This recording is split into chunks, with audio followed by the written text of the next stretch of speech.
public service is a calling consistent with Xavier School's values of forming students into being men for others, encapsulated in the school's motto, Lucia Lux, or let your light shine. We believe that every Xaverian's mission is to work as an instrument of change out of love of country and of God, and by showing empathy and concern to the needs of the welfare of the poor, the marginalized, and the powerless. So the value of public service calls on each Xaverian to respond to the better parts of our humanity. We believe that by doing good, we become good ourselves. Therefore, I believe that there is no higher calling in terms of a career than public service, because this is where we have a chance to make a huge difference to the people's lives and our country as a whole. Now, before I proceed, I would like to acknowledge the hard-working alumni who made this forum happen. First of all, I would like to acknowledge our AAXS trustee for special projects, Wilson Tan, from the class of 1987. Our committee chairman, Ari Acero, also from the class of 1987. Parking Chu from the class of 1989. And our school treasurer, Dominic Tan, who represents the class of 1981. Of course, I would also like to acknowledge the classes of 1981, 87, and 89, who pooled funds to ensure the success of this event. Please give them a warm round of applause. As well as, of course, our French baker, who led by, of course, our fellow alumnus, John Lucoa from the class of 1975, who generally donated tonight's dinner, after dinner snacks. Of course, ANC 24/7 for helping promote and cover this event, as well as our lovely moderator for this evening, Ms. Michelle O, Ika, batch 2005. So Michelle is the host of ANC's early edition. And she's a good friend who generously gave her time and services to moderate this forum absolutely for free.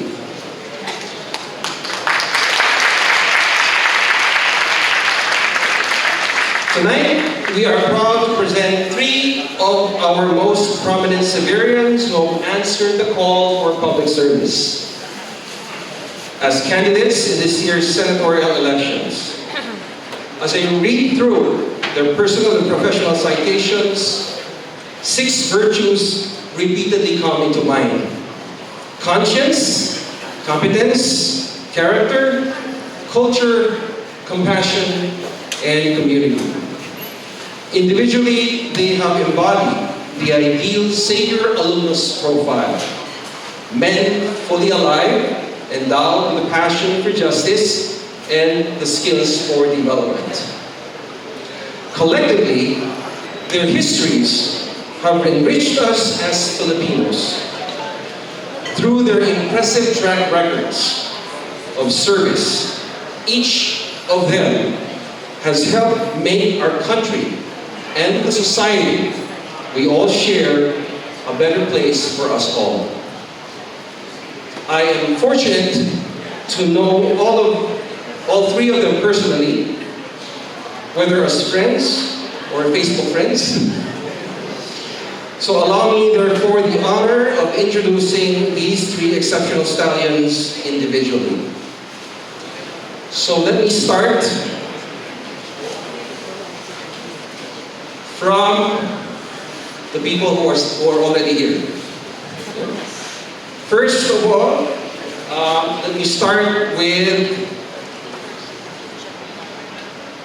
or Or maybe, sige, I'll start na lang in alphabetical order, no? First among them is Senator Juan Edgardo Sani Angara. Senator Sani is from Xavier School's class of 1989. During his years in Xavier, he has shown proclivity towards sports, basketball in particular.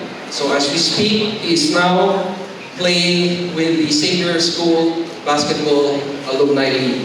So he'll be a little late. He was also a prolific writer, having served in the English Xavier News and the Metamorphosis Yearbook committees as part of their editorial team. Now, after graduating from high school, he broke away from the norm of obtaining his college degree in the local colleges, preferring instead to earning it among the world's best universities. He went on to the prestigious London School of Economics to earn his undergraduate degree in international relations with honors in 1994. He finished law at the University of the Philippines 6 years later, then completed his Master's of Law degree at the Harvard Law School in 2003. I call him the White Steed, a symbol of balance of wisdom and power. I have known Senator Sani since he was still a congressman representing the Aurora province for 3 terms from 2004 to 2013. He has always been the proverbial silent worker, who was never called for a press conference, never relished media glare, and never grandstanded on the House floor, and yet he is known among his peers as among the most hardworking and productive members of Congress. Indeed, the true value of his work was in his pieces of legislation, having sponsored and authored more than 80 laws in his 14, now 15 years as a legislator. Consistent with his Xaverian upbringing, he anchored his advocacy on his mantra of pag-angat ng bawat pamilyang Pilipino, which boasts of an enormous body of legislative work whose relevance touches on practically all aspects of Philippine life. From laws that ensure sustainable jobs and decent working conditions and providing greater OFW representation, to championing legislation that empowers women, senior citizens, persons with disabilities, and the informal sector. For his achievements, he was recognized as one of the outstanding young men for government service given by JCI Philippines, which I belong to, and legislation in 2010, and one of the outstanding Manilans for public service in 2017. Ladies and gentlemen, let's please give a warm round of applause to Senator Sani Angara.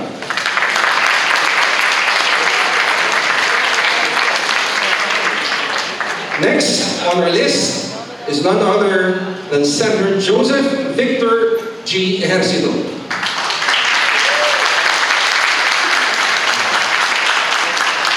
Senator JV is from Xavier School's class of 1987. Yeah. A basketball aficionado during his high school years, he was a loyal member of the basketball club from his freshman up to his senior year, even preferring to be called by his alias, Charles Barkley.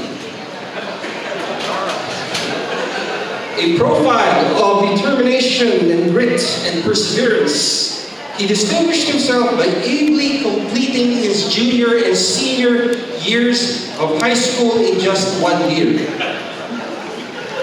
How he completed it, you ask him. He then pursued his Bachelor of Arts degree in Political Science at the De La Salle University, graduating in 1991. I call him the thoroughbred, regal and fierce in any contest, and gifted with the heart of a legendary competitor. I've known Senator JV since our carefree days in Junior Chamber International, or JCI, or JCs way back in 1995 when he served as chapter president of the JCI San Juan Pinaglabanan. I still remember him as being a shy and reticent fellow who nevertheless manifested great leadership potential. He later led JCI Philippines as national president in 1998 when the organization celebrated its 50th anniversary, coinciding with the centennial or 100-year anniversary of the Philippine independence back when his father was still the president. We also hosted the 53rd JCI World Congress in Manila under his term, and it was touted as the best World Congress ever, bar none. When he entered politics as the elected mayor in San Juan in 2001, he had absolutely no background in government, being an entrepreneur. Yet, despite a lack of experience, and because of hard work, determination, and vision, the municipality of San Juan flourished under his leadership from an annual revenue of 300 million pesos back in 2001 when he first assumed office as mayor. He was able to achieve a fourfold increase to the tune of 1.2 billion by the time he stepped down in 2010.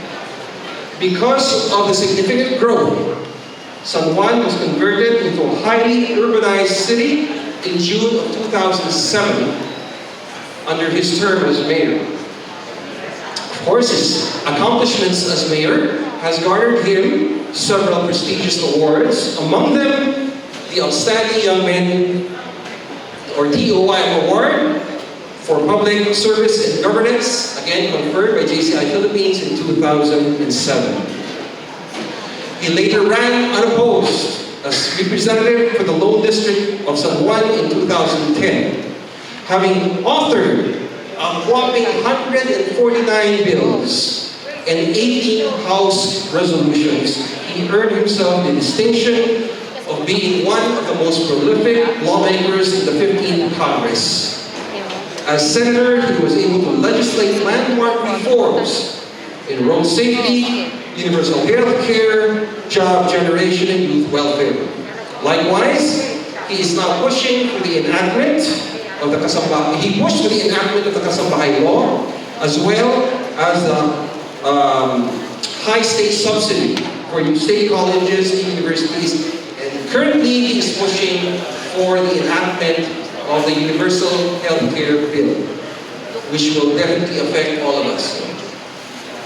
So, ladies and gentlemen, it is my honor and pleasure to introduce to you Senator J.B. Xavier.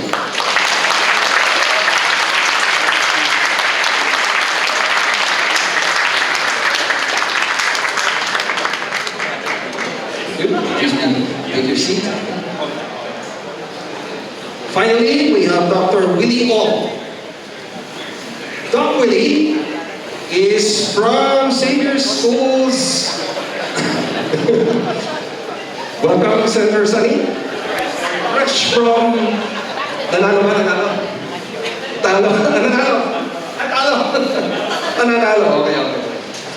Okay. Going back, Doc Willie is from Xavier Schools, class of 1981.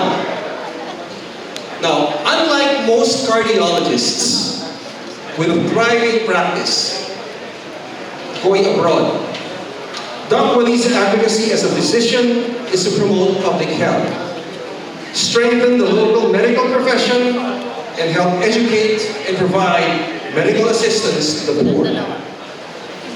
Ever since he was a boy, he has espoused a simple dream of helping those in society who needed his help. At the tender age of 5, he already had an overwhelming impulse to help, and over the years, this yearning continued to grow. And much like our 2 other guests, Doc Willie was also into sports. But of course, his inclination lay not in basketball, but in tennis and chess. And while he was a member of the tennis club and the chess club during his years in high school, over there,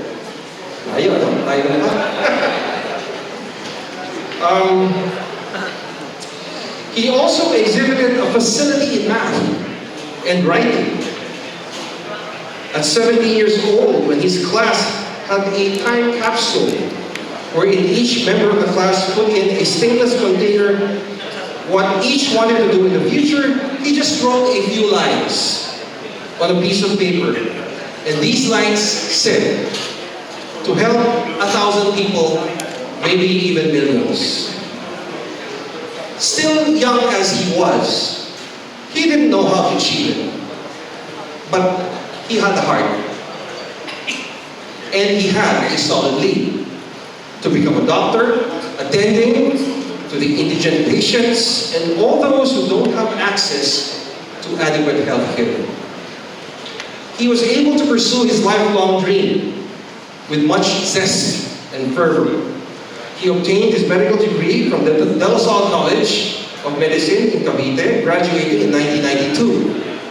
He later took up internal medicine as a specialty at the Manila Doctors Hospital for 3 years and specialized in cardiology for another 3 at the University of the Philippines and obtained a master's degree in public health for 3 more years from the same university in the year 2001. Now, I call him a dark horse, a political unknown that emerges to prominence, especially in a race where those which apparent lack of means and name recall are unlikely to succeed. But for countless patrons in his regular column in the Philippine Star and the Filipino Star, his avid viewers watch him as a regular mainstay in ABS-CBN's Salamat Do, and his loyal listeners on Docs on Call, a DZRH public service program which aired for 8 years. His thousands and thousands of subscribers on his Facebook page, Twitter page, Instagram, as well as the innumerable poor whom he had helped in his more than 27-year practice, especially those whom he opened doors because they didn't have money to pay for his services. He was not only a very familiar figure, he was God sent. Many times, together with his ever-supporting wife, Doc Lisa, they would roam the slums of Metro Manila, looking for people with healthcare needs that they can help. Often, they would shell out their own money to pay for the laboratory, workup, medicines, and even surgery which his patients badly need but can ill afford. To support the profession, he co-authored several books as a general guide and inspiration for doctors. Together with his wife, Doc Willie also established a support group, the Movement of National Doctors, to help struggling medical professionals.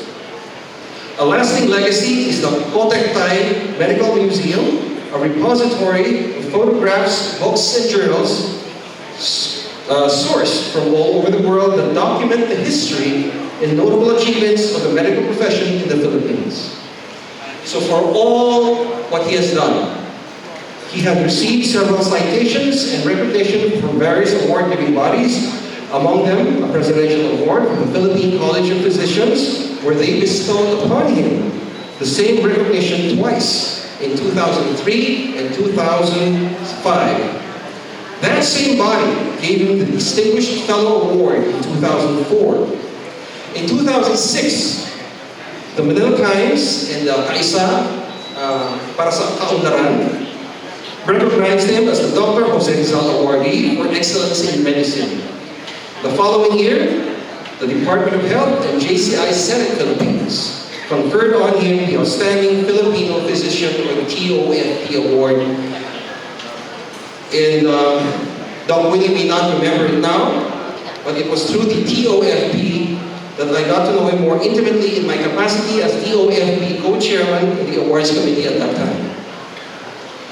So, of course, apart from his Ulirang Ama Award, given by the National Mother's Day and the Father's Day Foundation, and the Excellence Award, the highest recognition given by the Philippine Federation of Professional Associations, he was also a recipient, which is most important, of the Xavier Kwang Chi Exemplary Alumni Award by Xavier School in 2013. Ladies and gentlemen, Dr. Leo.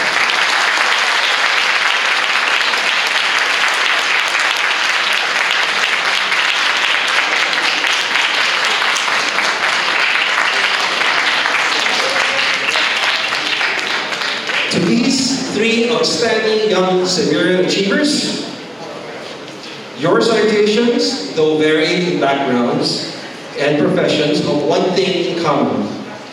You embody all the Xavier motto, men fully alive, endowed with a passion for justice and the skills for development. The results of your efforts have and will continue to have a direct impact on the quality of life, not only of the Xavier community, but more importantly, of all Filipinos, regardless of class or stature.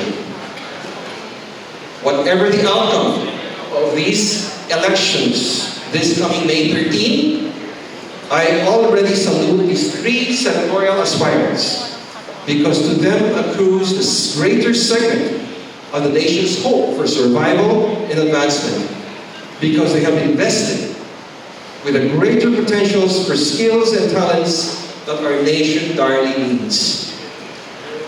All three of them have made a meaningful contribution to the life of our nation and certainly deserve our earnest support in the coming elections. As AAXS President, I would like to thank you, three of you, for this and congratulate you for the distinction that each of you have so honorably earned. Maraming salamat po. Magandang gabi sa inyong lahat, and welcome to our Senator's School.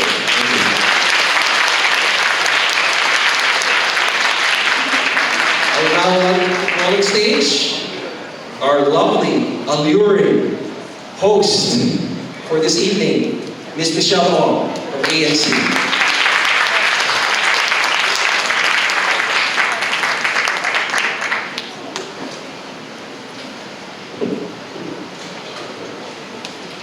Good evening, ladies and gentlemen. Thank you for having me. Tonight, all roads lead to Xavier School. Welcome to the Senatorial Stallions Forum. I know everyone's eager to get started, but first, the ground rules. For the candidates, you have 10 minutes for your opening statements, 5 minutes for your closing statements, and 3 minutes to answer each question directed to you or the group.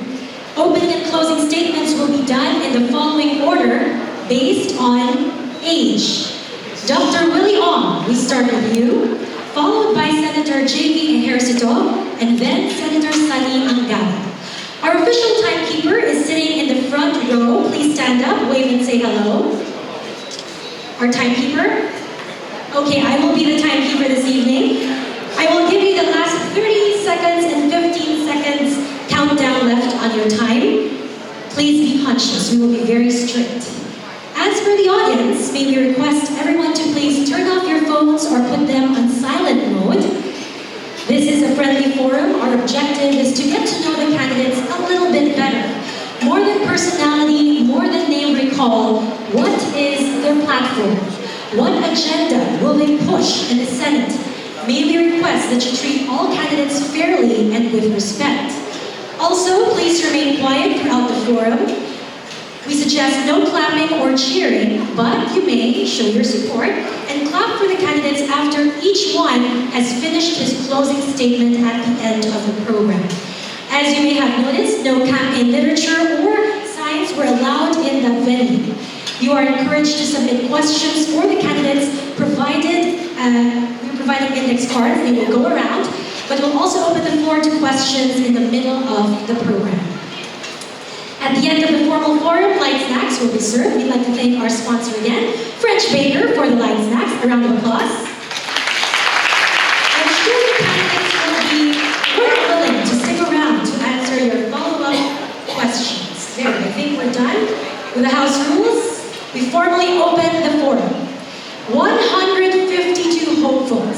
vying for just 12 Senate seats in the upper chamber. We've got 3 of them in the House, all with a Xavier education. Without further ado, may I call on Dr. Willie Ong for his opening statement.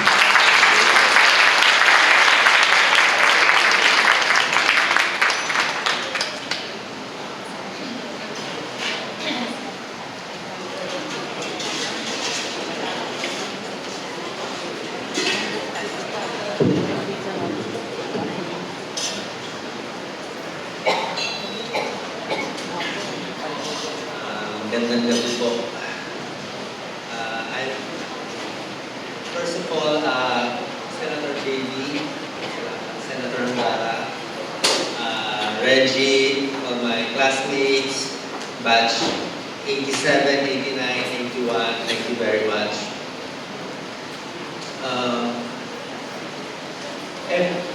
Lahat ng everything I learned, I really learned from Xavier School. Since I was in prep, the Jesuit priest always tells us to do good and be a man for others, and you will get your reward in the end. So I just kept on following it. That's why I became a doctor. When I became a cardiologist, I studied for 18 years. Internal medicine, cardiology. I was happy treating patients like you. But I saw that there were many doctors for rich patients, but very few doctors for poor patients, and there are a lot. So medyo nasobrahan ng man for others siguro. Kaya I really wanted to help more people. So I tried other avenues, sinubukan natin sa media, in order to reach more people. I tried applying in several TV stations, radio stations. Unfortunately, I was not accepted because I'm not handsome, I'm not an artista. I'm not like Michelle Ong.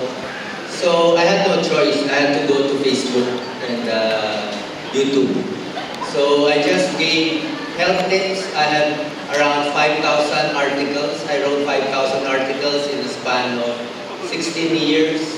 I did not get a cent. I wrote my articles for the Philippine Star for free. Ako lang hindi nagpapabayad sa Star. And I wrote them in Tagalog. And all my tips are for the Filipino people. Not just 1 or 2, but for 100 million Filipinos. And I also made health videos, 1,700 videos, because I feel I'm saving more lives. And maybe what I wrote in my time capsule about saving 1 million maybe would finally come true. But by 2010, I was invited by Secretary Bona to be a consultant for DOH. And there I found out the problem of the country. And they were saying we need a doctor in the Senate to push for our health bills, health laws. We need a health champion. Senator JB is doing a very good job. Okay, thank you very much, Senator JB. I boboto for Senator JB, Senator Andara. Tunay po, hindi po ako politiko. Pag sinabi ko tunay. I don't have campaign funds, wala lang. But I really feel I have to do it. Because I learned a lot in my 4 years in the Department of Health, and I could foresee what will happen before it will happen. My background is not only in public health, I do public health. I studied medical history in the U.S., University of Wisconsin. I studied our health history from the Spanish time, American time, present time. And I could predict what will happen. You might believe it or not, pero siguro we're in a small forum, I'll be very honest.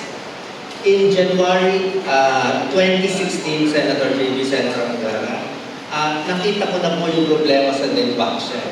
That's why I did not accept. I resigned after Secretary Ona resigned.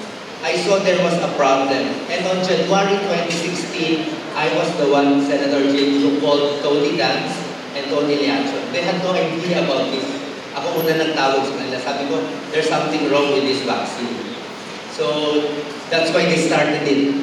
And when it was given, If this gets out in the mainstream media, malalagutan ako, pero okay lang naman because it's the truth. When it was given on April 1 by the DOH, there was a first death on April 7, and I looked for the first death through DZRH, Joe Tarot, pinahanap ko yung bata sa Bagat. That's John Rafael. I talked to the mother. I saw it was related to the vaccine the child should have been given. I tried to expose it in the media, but they will hack my account. So I tried to push it out through another source. I wrote the article na viral. And doon na nag-umpisa. And actually, hindi naman kasalanan talaga ng Department of Health. The drug company says it was okay, so they tried it. But we knew there was a risk, and 2 years after, yun na nga, mali pala. Hindi dapat binigay sa zero. Negative, it was given to 150,000 children, which should not have been given. But at the same time, nag-worry na ako sa vaccination rate. Last year pa lang, April, 10 months ago, iniingay mo na, may outbreak na, pero ayaw na kami ng DOH.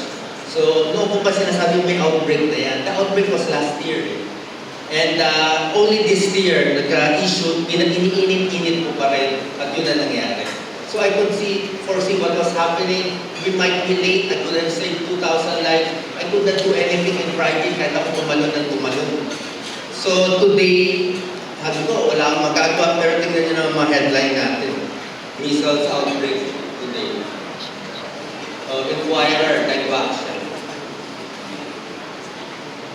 Kaya po tayo tumatakbo eh. I feel I can fix this. With their help, kahit consultant lang, okay naman. I'm sure, talo naman na 5.1% lang naman. Diba? Okay lang po yun. At least, I did my effort. At hindi lang yan gusto ko ayusin. Yung gamot, napakamahal. My Dr. Fred, Philip C., Dr. Salvador, ang mahal ng gamot natin, kawawang bahay natin. 5 times more expensive sa pharma. Yung matanggap sa pharma. Operations natin, save thousands of lives. Yung lab test sa PhilHealth Center, ang gano'n, marami pang excuses ang PhilHealth, hindi nila ibibigay yan. Kaya alam ko yung blocks eh. We tried that in 2013, hindi matuloy-tuloy. And yung S, napakalaga, yung safety ng food and medicines natin. Hindi po talaga safe. Hindi ko lang nilalabas, ayaw ko maging alarmist eh. Yung gamot natin like losartan.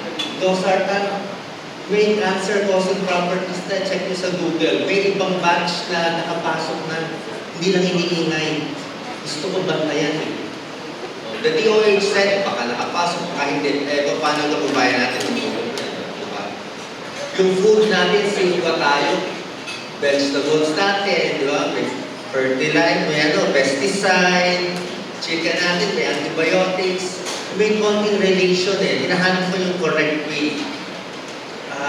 Yung HPV vaccine, actually, binabantayan ko yan, hindi ko lang iniingay. But in Japan, the rate is now 1%, hindi sila nagpapabakuna doon.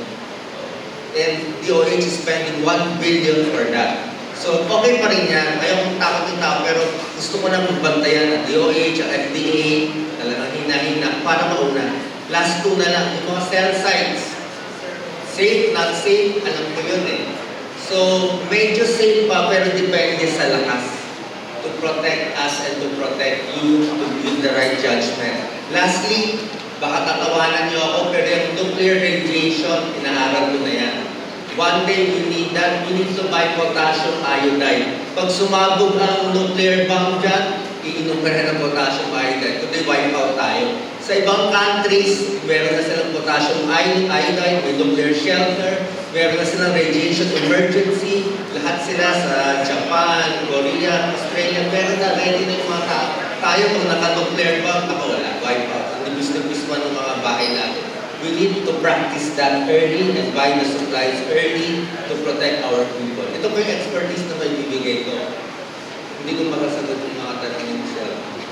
Pero meron din health aspect in all. Like in the drug war, kailangan gumutin yung 3 million drug users who are not drug users. Yun lang po. Thank you very much. God bless po. Thank you, Xavier. Thank you, sir. Now we'd like to call on Senator Xavier for his opening statement. Pleasant evening, everybody. Fellow civilians, to my seatmate, Senator Senatoriable, of course, Dr. William, Michelle, and everybody. Pleasant evening. Magandang gabi sa lahat. And it's nice, it's great to be back, of course, where we're to a place where we grew up in. I've always said that probably just like Dr. William and Senator Simon, we'll always be proud of our Xaverian education. And not only that, we were molded with the values here in Xavier. Being meant for others probably has been my guiding light in my career as a public servant until now. And probably one of the reasons that at least we always look at the welfare of other people being in a position to serve. Anyway, just like to let you know that I graduated in 1987 after Xavier, medyo nalihis, naligaw ako sa De La Salle. But anyway, after that I went into, I worked in several companies and until I was able to establish my own businesses, not so big, not so small, medium scale probably. I was into real estate, food distribution, financing in the 1990s. Then in 2001, by force of circumstance, I was asked to run as the mayor of San Juan because my brother at the time ended his term, and there was nobody. No, the family was prepared. Probably JCI, which was my beloved organization, of which me and President Reggie belong to, has also molded me to become a leader, because it's the only leadership development organization in the country. Anyway, to cut the long story short, in 2001, I became mayor at the age of 30, very much young. At that time, probably, kung may millennial yun, that time, kami yung millennial. But now, millennial na lang kami, mga feeling millennial na lang. So, probably being young helped me also to think out of the box. And probably, at that time, that was the era of, we had a lot of transformational leaders already. Leaders that wanted to make a difference. So, coming from the corporate world, I tried to change the bureaucracy, which to my surprise, of course, are worlds apart, being in the corporate, coming from the corporate world and going to government service. The bureaucracy was really worlds apart.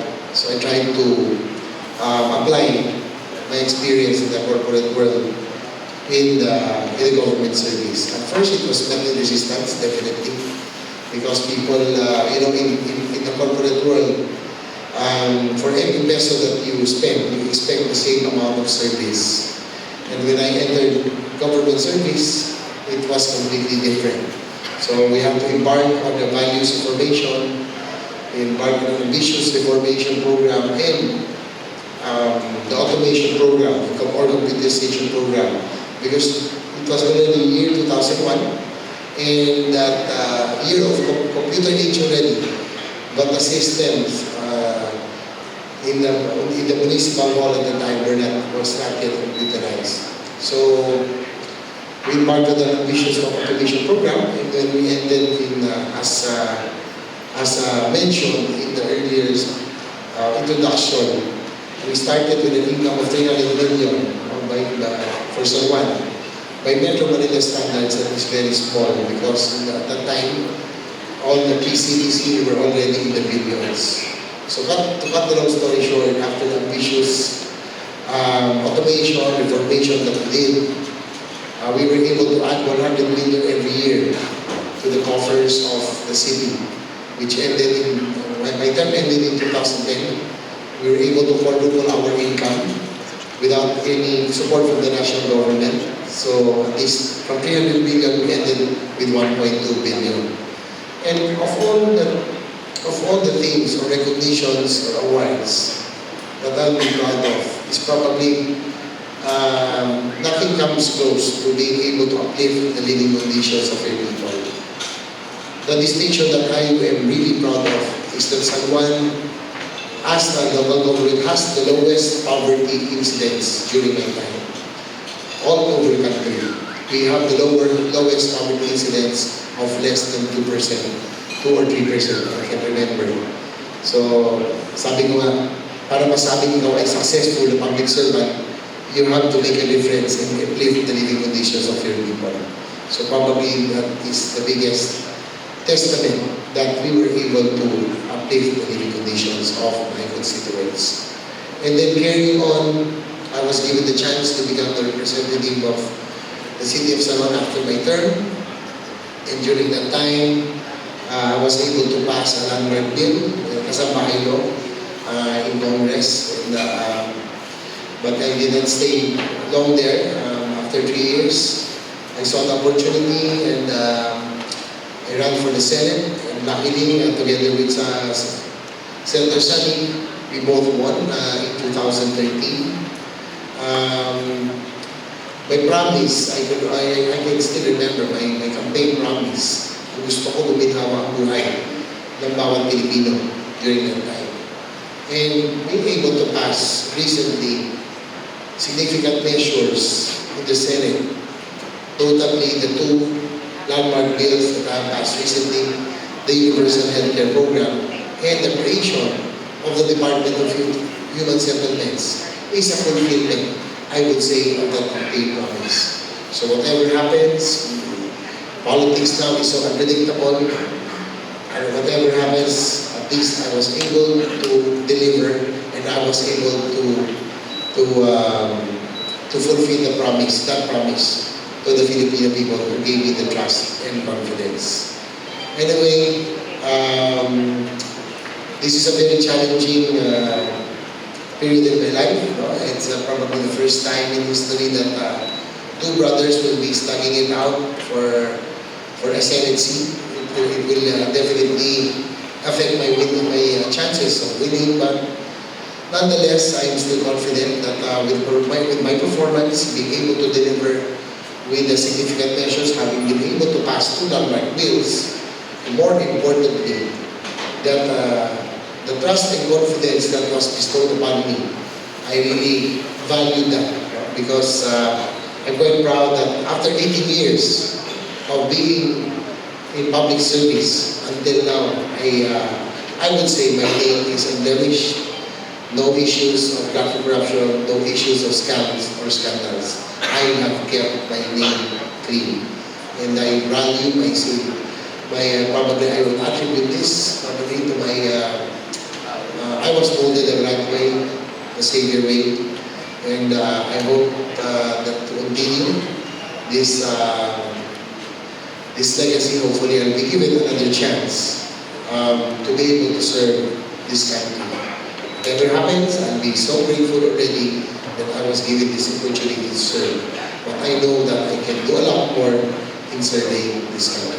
Mabuhay ang Xavier. Mabuhay po tayo. Thank you, Senator Xavier. Now we welcome Senator Sunny Angara for his opening statement.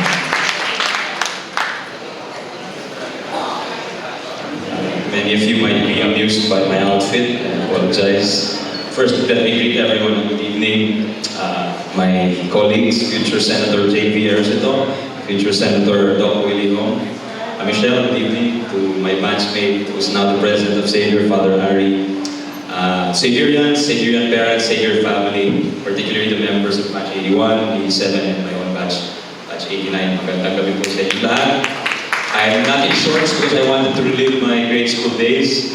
I'm in shorts because we played basketball tonight, the league, and some of my teammates are there to greet them at the back. Running a national campaign is not a joke. It's really so difficult, and I just like to pay tribute to the 2 gentlemen here on stage tonight. Doc Willie, I've not known him very well. I know him by reputation. He has a very good reputation. And it's amazing. He has 10 million Facebook followers. I think he's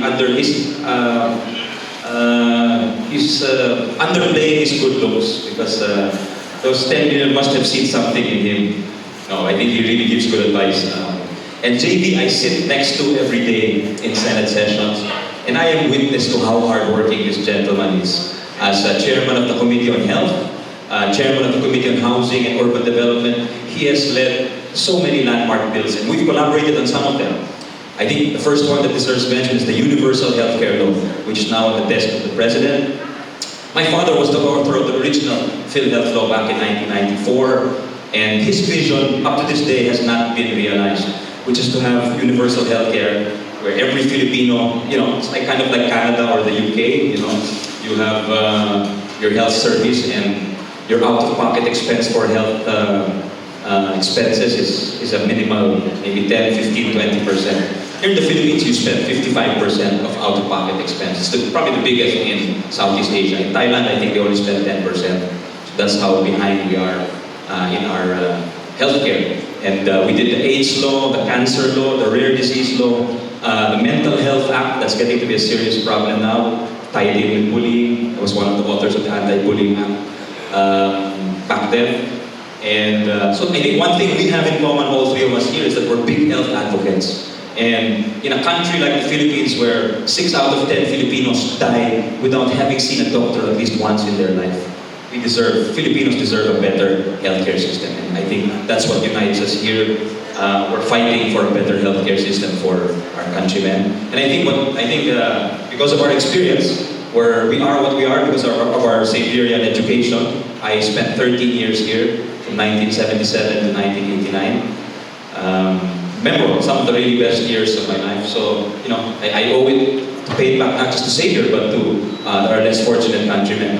And I remember JD's one term in Congress at the House of Representatives. That was my last term in Congress. We were together in fighting for budget cuts against the government budget cuts for higher education. They wanted to cut the budgets of UP and the 112 state colleges. I think that was year 2011. Because they said, they have so much money in the bank and they're not spending it. But actually that money was meant to be for scholarships, endowment funds, to give research grants to professors, to build buildings. So I think that's one of our achievements when we were in Congress. And I think it paid off because we were both elected to the Senate in 2013. So I was in the Senate. Before the Senate, let's backtrack a little bit. I finished Xavier in 1989, then I went to the UK for my undergrad, then I went to UP, University of the Philippines, for my Bachelor of Laws degree, and I practiced law for a few years, and then I went for my Master's in 2003, and then I ran for the House of Representatives back in 2004, and I served 3 terms of 3 years each, for a total of 9 years in the House of Representatives, representing the province of Aurora. It's quite a far place. I don't know if many of you have been to the town of Baler. Baler is our family's hometown. I wasn't born there. My father was born there. It's also the hometown of President Manuel Quezon, one of our most eminent presidents. And JD was talking about his experience in San Juan. It's one of the country's richest cities. Well, my province of Aurora was, in 1998, during the Ramos presidency, was one of the country's 20 poorest provinces. So it's a nice kind of, you have that dichotomy. You have San Juan and Makati, the rich cities, but you have towns like Baler and Aurora, which, it's kind of more like a town you find in Bicol or in Northern Iloilo or Leyte or Samar or Zamboanga Norte, one of the poorer provinces of the Philippines. And it's really a microcosm of the country because there's no Jollibee, there's no McDonald's. The newspaper comes at 12 noon, so it's a sleepy town. But what I think changed, what was a game changer for my town when I was, it helped that my father was a senator at the time, but we pushed for the infrastructure development of our province. So there's a road now. It used to take us 10 hours to travel from Manila to Baler, but now it takes 5.5 hours. And in 2008, the whole province of 8 towns got about 15,000 tourists for that entire year of 2008. But in 2017, we got over 1 million tourists. So that just shows you the payoff of infrastructure. That's why JB and we support the Build initiative of the administration because we've seen what a game changer roads, airports, the right type of infrastructure, things that will get people moving, things that will get people moving faster, cheaper, connecting people and moving goods at a faster rate, cheaper also. So that's the kind of infrastructure we've been working for. I know JP is a big advocate of railways. We're pushing for more airports, quicker airports, night rating of airports. JP defends the DOTR budget, so we're funding those ones. I defend the higher education budget, so now we've been pushing for higher teacher, professor salaries so we can attract better talent. And of course, we were sponsors also of and authors of the free college education law, which was enacted about 2 or 3 years ago. So these laws, UHC, free college education, these are going to be game changers in a decade or two because you'll see a transformation in our society. 5 years ago, maybe you only had 15% of a grade 1 class in public school. Maybe only 15 to 20% of that class would be able to graduate college. Now, maybe you go to 30 to 40% in a generation. That's going to be a game changer. It's also a game changer when people go to the doctor and they can live longer, they have less days off.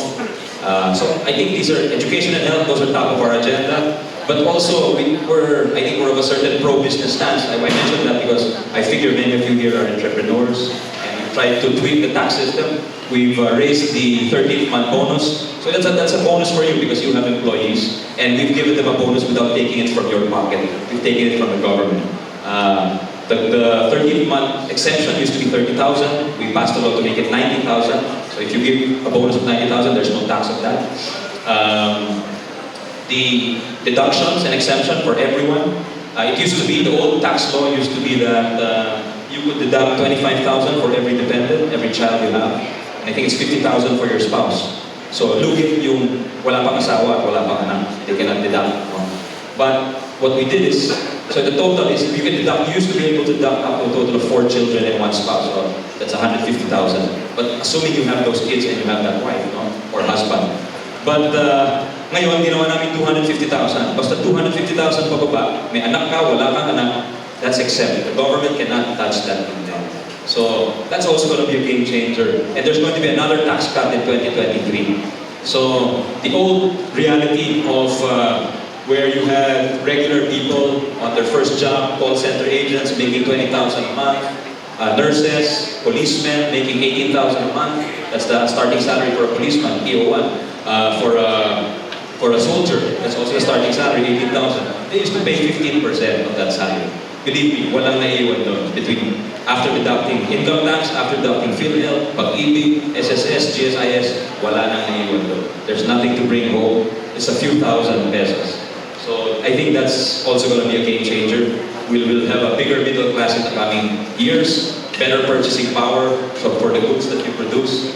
I think the Philippines is looking at a bright future if we play our cards right, because we have the youngest population in Southeast Asia. Or even, is that 30 minutes or 30 seconds? 30 seconds? Okay. We have the youngest population in Southeast Asia. We'll be aging later than Singapore, Malaysia, Thailand. So we have to invest in our people. We have to invest in physical infrastructure so that we can reap the benefits in the coming generations. Thank you very much. Thank you, Senator Sunny. Now, aside from the 3 stallions we have in front, we have another senatorial aspirant with us tonight. May we call on Marawi Civic Leader, Ms. Samira Gutok. She will share with us a few words. Please join us on stage.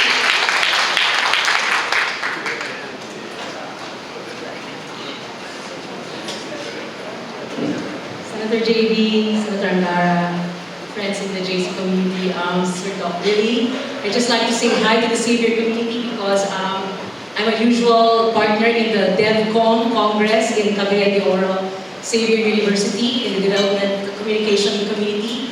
I'm a Mass Portable, Mass Communication graduate of the University of the Philippines. I also mastered in International Studies at the UP Diliman. I took up law in Mindanao State University, and I finished at the Arellano Law University.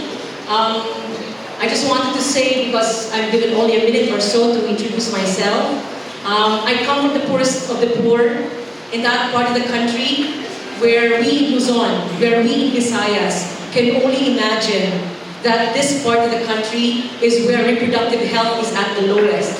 this is the location where the senators know that children die even at pregnancy. It's the highest location of infant mortality and maternal mortality. Women bear children at the youngest age of 16. It's normal to have 10-year-old, 10 children. And I want to also say that kaya pala kami mahilig magmalong. Because we wear malong, senators, because yun pala, we wear malong because it's very comfortable to give birth inside the malong. Kaya pala, 5 a.m., it's cold in that part of the country, and we put ourselves inside the malong. Reproductive health is at the lowest. So we wanted to say that our platform is participation, recognition, PAR. We want that those in the far-flung areas, provincianos, get to be mainstreamed more. Peace is at the core of what we want. Peace will bring in employment. Our chinoys will be protected. Our business sector will be protected when there is no bombs and grenades in one part of the country. And that will happen when we address the roots of poverty, the roots of injustice. And then we have BOL, which we are drafter of, and our good senators here have passed into law. We were drafting that provision that protected the Christian minority, that protected the rights of indigenous peoples in the Bangsamoro part of our country, 4 million untapped. With this in mind, peace education is also part of our advocacy, where children in our primary, secondary, and college level are oriented to take into the ecosystem as part of their consciousness that every trash that we throw is part of what we should be responsible of. We should make peace education part of our educational consciousness so that we would consider that ecosystem, that other peoples of different colors and of our country, particularly in the South, are also our co-Filipinos. With this, Samira Gutok from Marawi City might become your first Muslim Filipino woman senator if you give her a chance. From Marawi City might be the first Marawi woman in the Republic of the Philippines Senate history. Magandang gabi po sa inyo. Thank you, Ms. Samira Gutok. Okay, I think we're now going to move on to the most exciting part of the program, the grill. So we're going to direct specific questions to each candidate, and we want to start with the youngest, Senator Sunny. Well, many like the idea of lower personal income taxes. There's a perception that the high prices of commodities like fuel is being blamed on Train 1, or Tax Reform Package 1, which you authored and sponsored. This in turn triggered increases in power rates, transportation fares, and basically consumer goods became more expensive. In hindsight, do you think the tax reform package was the right love at the wrong time?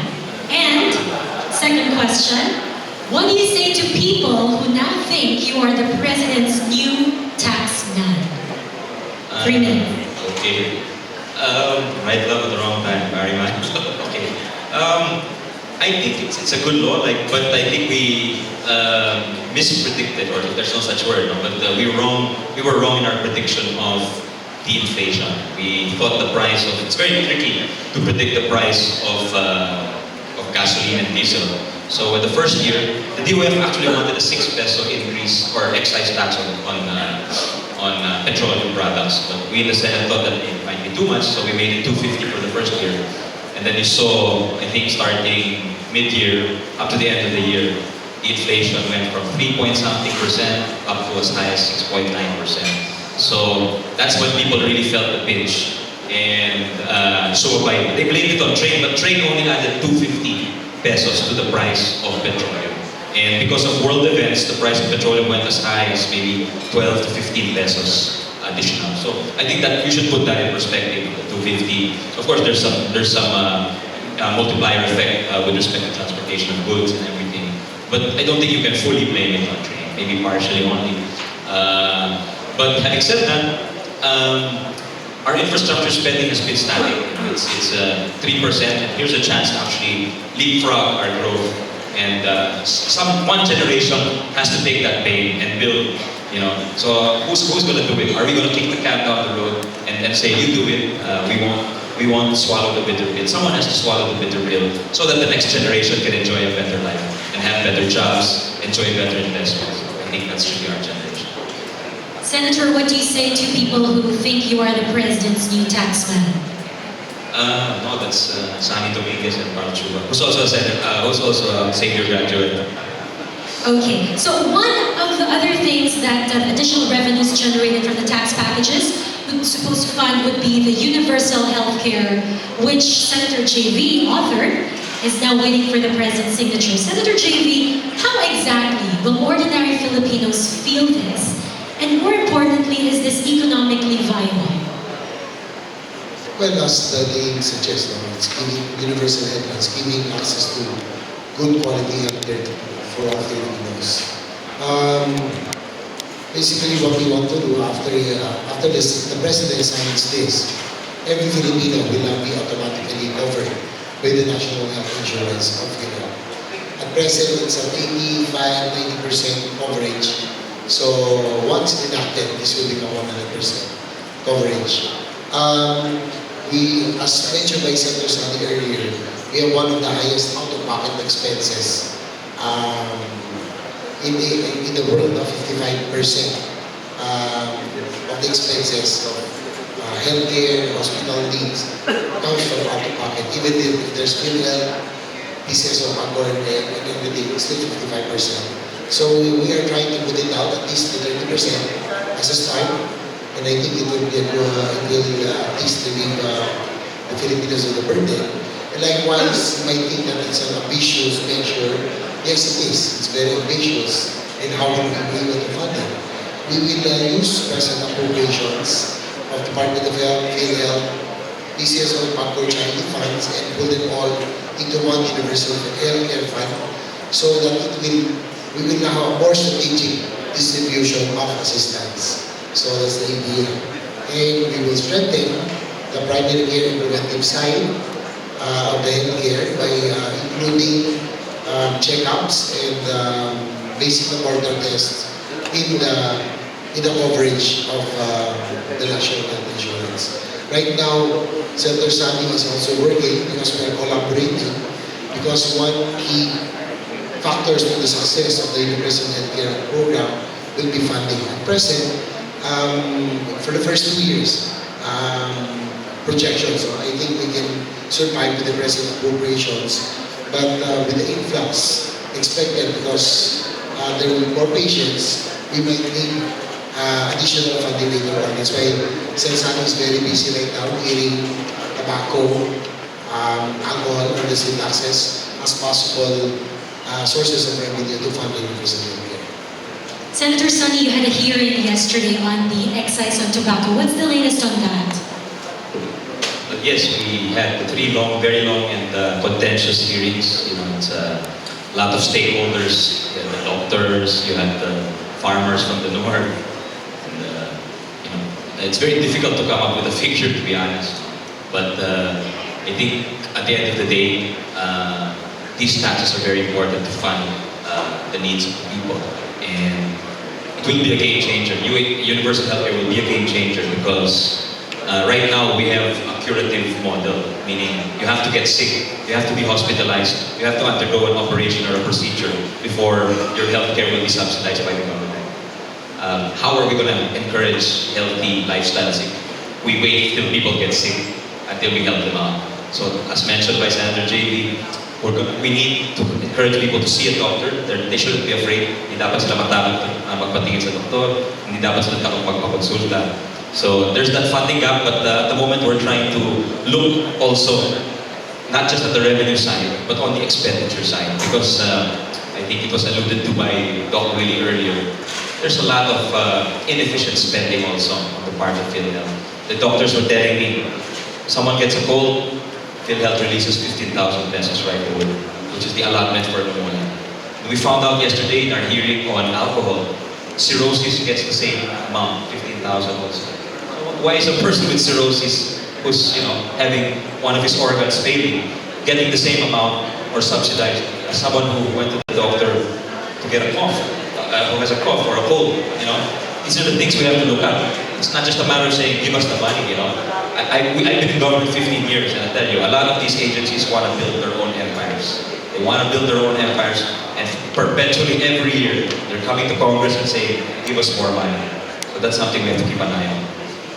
Doc Willie, this is right up your alley. What can you say about the issue?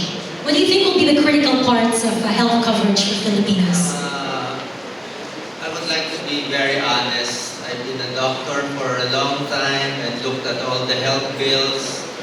And there are so many blocks. And I'm not sure if maybe in 5 years, even with due respect, Senator Angara, ang dami kasing blocks talaga. Number one, even if you put 100 billion, 200 billion, if the price of medicines are very high, why would we waste our money, government money, paying for free medicines, free chemotherapy, when our drug prices are 5 times higher than other countries? So we have to lower the price of medicines first. Masasayang pera. Second, how can you get free checkup from doctors? How can you get doctors, good doctors, Xavier doctors to operate in government hospitals? Mahirap. You need incentives. It's very hard. You give them salary, or right now, the best doctors are in the private hospitals. Third, how will you get equipment, CT scans, MRIs? It will take 5 years, 10 years. So there are lots of blocks in PhilHealth and other areas. With the pharmaceutical, you have to deal with them. With doctors, private doctors, if the professional is so high, what can you do? So there are strategies already for this. It's quite long. I've discussed it for a long time with Secretary Onam with these 4 years. So it's a step in the right direction. And even if we get the budget, we should know how to put it in the right place at the right time. And meron pa isang problema, which nobody knows. They say PhilHealth coverage is 88%. Hindi po tunay. Oh, it's perpetuated during last term up to, yun na 88, sige na, 88 na. If you go around, baka 60 lang yan or 55%.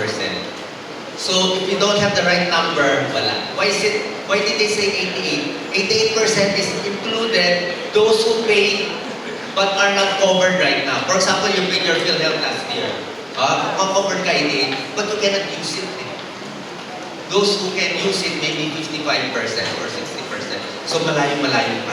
So if the numbers are not real, if some of the agencies are saying white lies, which I can see, hindi tayo kakanda. Maiikutan. But I'd be very happy to help. And I'm sure magagalit sila sa akin. But kailangan natin para sa bayan eh. Kaysa niloloko nila ibang politicians nila. Magaling sila maglusot. Pero hindi sila makalusot sa akin. There you go. Stern warning from Doc Willie. Doc Willie, a lot of the controversial health issues are actually tied to religion. Especially in a lot of the controversial health issues are tied closely to religion. Especially in a country where the church still exerts powerful influence on government. For example, the church's ban on contraceptives still being blamed for the rise of HIV/AIDS cases in the Philippines. Last year, 32 Filipinos were diagnosed with HIV/AIDS on a daily basis, giving us one of the fastest growing epidemics of HIV/AIDS in the world. Then you've got abortion, another hot button issue. You are both a Catholic and a doctor. Where do you toe the line? I'm open to all religions, Catholic, Christian, Muslim. With regard to the RH bill, RH law, contraceptive, the answer is very simple. It's what the people want.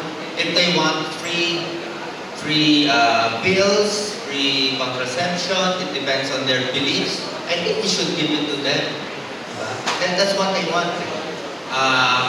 Education is very important. If you educate them, the number of children will be reduced. And for HIV/AIDS, we are one of the fastest rising. And the strategies, mahirap yung mga strategies in other countries, like the free condoms. Mass education information campaign may not work. It might be counterproductive. You'll just create stigma. Diba? So one strategy is to focus on the high-risk groups and penetrate them and try to educate them. But we need continuous medicine supply for HIV. So it has nothing to do with religion. It's about saving as many lives as possible. Well said. Senator Sunny, we go back to you. You earlier talked about the progress in your hometown of Baler in Aurora. I guess the best example would be APECO. This is the Aurora Pacific Economic Zone, the pet project of your father, the late Senator Ed Angara. In fact, APECO, which is a 13-hectare, if I'm not mistaken, 13-hectare Freeport, yes, Freeport Zone in Kasiguran, Aurora, was created through RA 9490, which was, for your information, co-authored by the Angara father and son. But you know, if you Google APECO today, I Googled it this morning, the top 3 stories you will see will have the following headlines. First headline, Inquirer, COA, this is Commission on Audit, full operations of APECO still in doubt. Second headline, APECO story of failures and betrayal. Third headline, APECO potential for tourism, economic opportunities cited. Do you think the APECO project was a failed project? If you do, what went wrong in this Freeport zone and what's next? APECO is in northern Aurora. Baler is central Aurora, so that's a more prosperous area. Whereas northern Aurora is a very inaccessible area. And it's in the town of Kasiguran, which is a population of about 20,000. And you know, when people graduate from high school, half the male population will leave. And they'll go to Cavite, they'll go to Laguna, and they'll end up working in one of the eco zones. Santo Tomas or in Batangas. That's where the jobs are. So the goal of the eco zone was to bring those jobs to Aurora. But concomitant to that, the government needed to commit the necessary infrastructure. It built the road, the government built the road. So what was then, you know, the old timers tell me they used to go to northern Aurora. They used to ride the jeep and they used to bring big chains and they used to bring pots because they had to cook their food on the way. And the chains so that the river doesn't take their jeep away. But now you can take a car there, so the road is fixed. But we're waiting for the airport, we're waiting for the seaport. Because without those, no one's going to invest, even if you have very nice incentives. And APECO, at least on paper, has very good incentives. So, it's still a work in progress. Is it a success? No. Is it a failure? No, I don't think so. And can it be a success? I believe so. But with the right investments and the right strategy. Okay, let's now move on to Senator JV. Senator JV, you're seeing improvements in your standing in the surveys, pre-election surveys. From 17, you've gone on to number 14, and now you're in the magic 12. Obviously, this is, by some computation, at voter preference of 26%, you're getting around 15 million votes, supposedly, according to Pulse Asia. And this, considering you're running without the benefit of name recall because you're using Ejercito and not Estrada. And I heard you're doing this without funding from your father. How is your relationship with your very famous dad? I know you're not in speaking terms, but what's your plan moving forward? Well, unfortunately, to be honest with you, we're not yet in speaking terms now, but soon. Of course, I'm not being stubborn or hard-headed, but of course I value my relationship with my father, especially with my family. I owe a lot to him in life, wherever I am right now. But unfortunately, ever since I was elected, of course we already have a mandate now, and people expect us to stand up for what is right. So I don't agree for us two brothers running together because there are only 24 slots in the Senate. And we are running as representatives of the people, not as representatives of the family. And I've always believed that power, whether economic or political, nobody has the right to monopolize. No family has the right to monopolize. So it's just a matter of principle. By a matter of principle, I'm just applying it because I also authored the Sangguniang Kabataan Reform Law. I'm also one of the authors, and I was the one who introduced anti-political dynasty provision. Because when our population reached 100 million a few years ago, it stands at about 106 million. At present, I do believe that there are a lot of people out there who are capable of serving in government, who has the heart, who has the sincerity, but doesn't have the name, doesn't have the means, doesn't have the machinery. So we have to give chance to others as well. So hopefully in time, probably now he doesn't understand where I'm coming from, but hopefully in time I hope he will understand that I'm just standing by my principles. Senator JV, I hope this doesn't come across as impolite, but I remember you saying that, which you earlier mentioned, there should only be one in the family to run. Obviously, Senator Jinggoy is not backing down. Are you open to backing down? And why do you think it should be you? Actually, because of that, even my Senator Sunny and my seatmates, I talked about this when he went on in the run because sabi ko, na kaya ako tumakbo because it doesn't look good, first of all. And second, the chances of winning will be affected because we will be splitting votes. But again, looking back, Senator Sunny mentioned my passion, one of the things that I'm really pushing for, but it will take really long, right? It will take 3-6 years. Yung infrastructure development and transport modernization. I've been pushing for this ever since I was in Congress, and it has carried down. That's why we both support the President's Build program because we believe that this is really the way, the direction to take for us to be able to stimulate economic growth, and for us to gain genuine inclusive growth. No? One of the weaknesses of our country is infrastructure. Foreign investors are shying away, looking at Vietnam, Thailand, Indonesia, even if we are supposedly investment grade. So one of the things that I am really pushing for and I'm hoping to continue is the infrastructure development and transport modernization. And looking at Congress, looking at the Senate, nobody is really passionately pushing this, as passionately as I am. In fact, as mentioned by my seatmate, Sen. Sunny, I've been defending the budgets of DOTR for the past 3 years already because of my passion and my push for the infrastructure development. So the real reason that I would want to run because I want to make sure that we go in the right track, that I don't think we can wait or delay this any further because we're already 25-30 years behind in terms of infrastructure development. It will be a risk, but I will just have to take the risk because I feel that we cannot make this wait any longer. Okay, now speaking of surveys, Doc Willie, you're still a few notches away from the magic 12, but we have to give it to you. You are the undisputed FB survey king. On almost all social media surveys, you are top of the list. If not one, you're 2 or 3.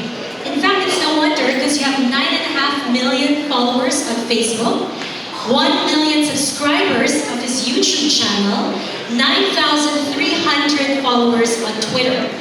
If you do the math, the challenge now is to convert your social media followers into voters on election day. Do you think you can do this? And if you just encourage each of your followers to vote and bring one more family member or friend, you can easily hit 20 million votes. For context, in the last senatorial elections, Franklin Trilon topped the list. He got 18.5 million votes. You might get more.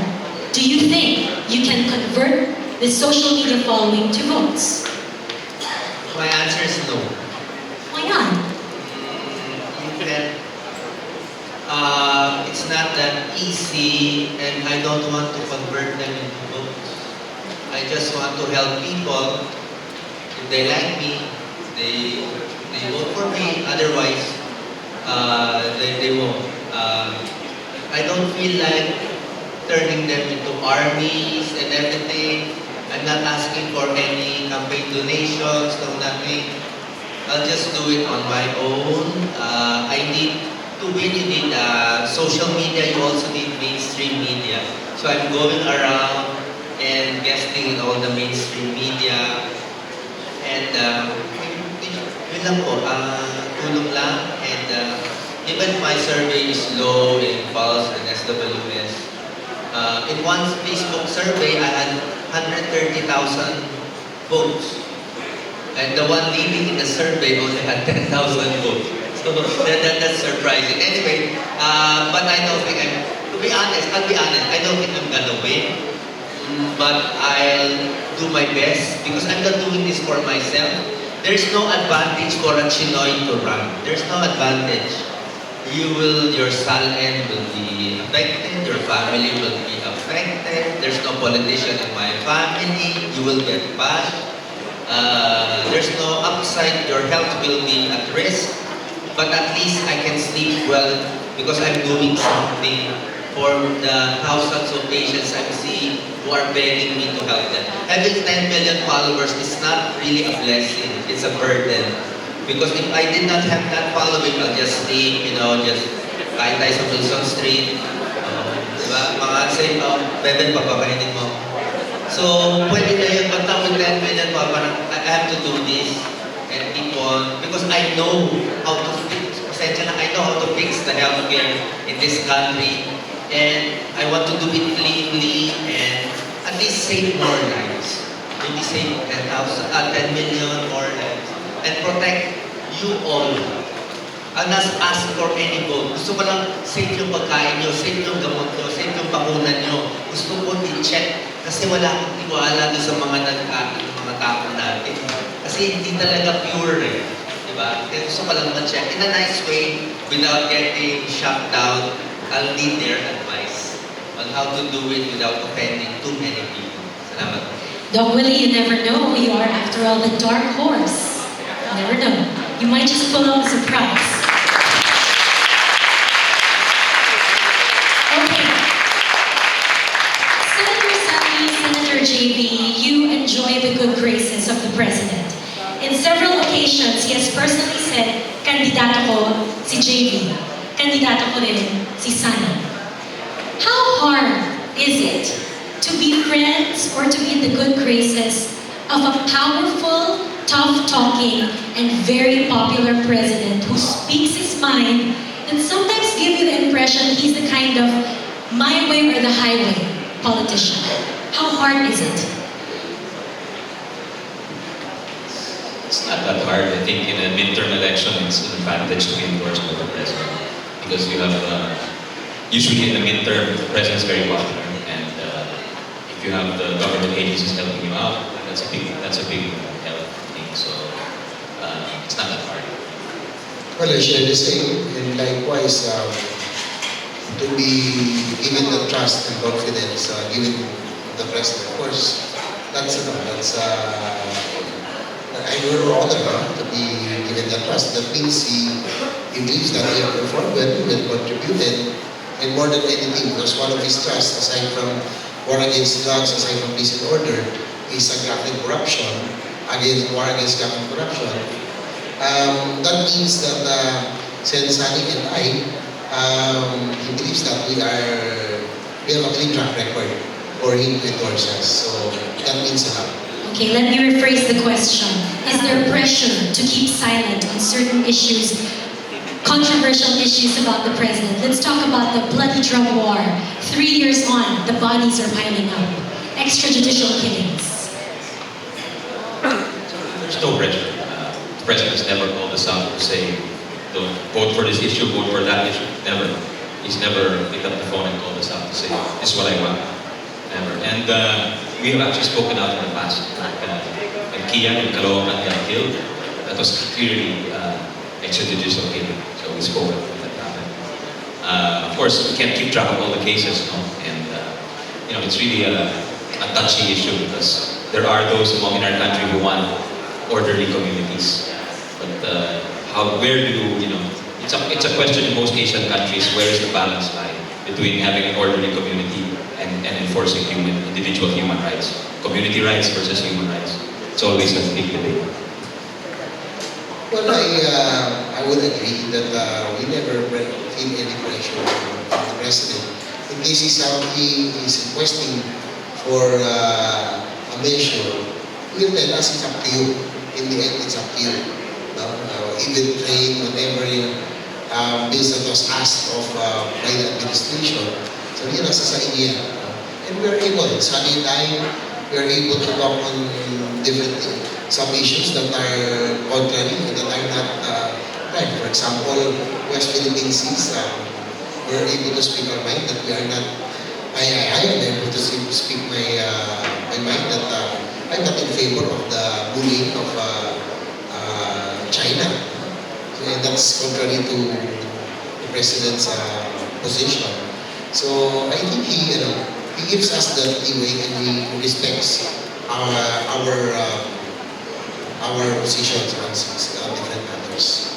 I could add, Michelle, we also took a position on the impeachment of Chief Justice Herrera. We didn't agree with the position of the Solicitor General that her assumption was illegal.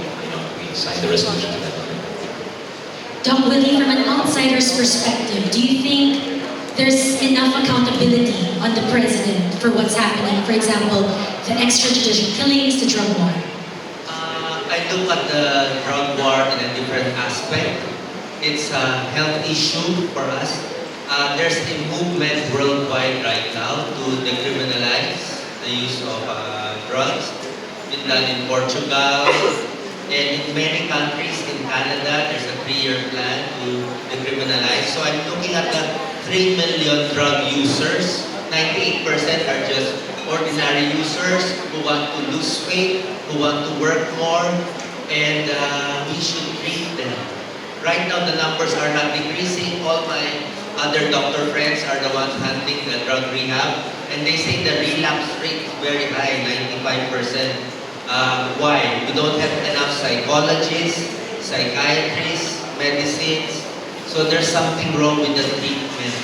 So we want to save the 3 million drug users. They are our family, our children, relatives.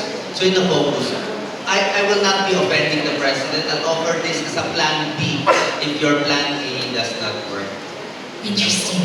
Okay, so we're done with round 1. We're now going to do fast talk. So I'm not sure if you watch Tonight with Boy Abunda. He does the fast talk. So we want fast answers. 1-word answers would be preferred. If you need to explain, limit to 1 to 2 lines. Each question directed to all. So take turns. So let's start with Senator JP, Senator Sunny, and then Doc Willie. Okay, let's start. If you aren't a politician or a doctor today, what would you be? Again, If you aren't a politician or a doctor today, what would you be? so not a politician, right? Still be probably a businessman. Into real estate. Real estate development. Yes, various real estate. Maybe a writer or a professor of law, something like that. Missionary or priest? Wow! Father Ari! Jay. Okay, next. What is the greatest lesson you've learned from your mother? From your mom? Greatest lesson I learned from my mother is being grounded, always practice humility and simplicity. Senator Sunny? My mom's very frugal, so matipid siya. Doc Willie? Actually, my mom is here, 90 years old. Hi, Mommy! She told me specifically today not to call her.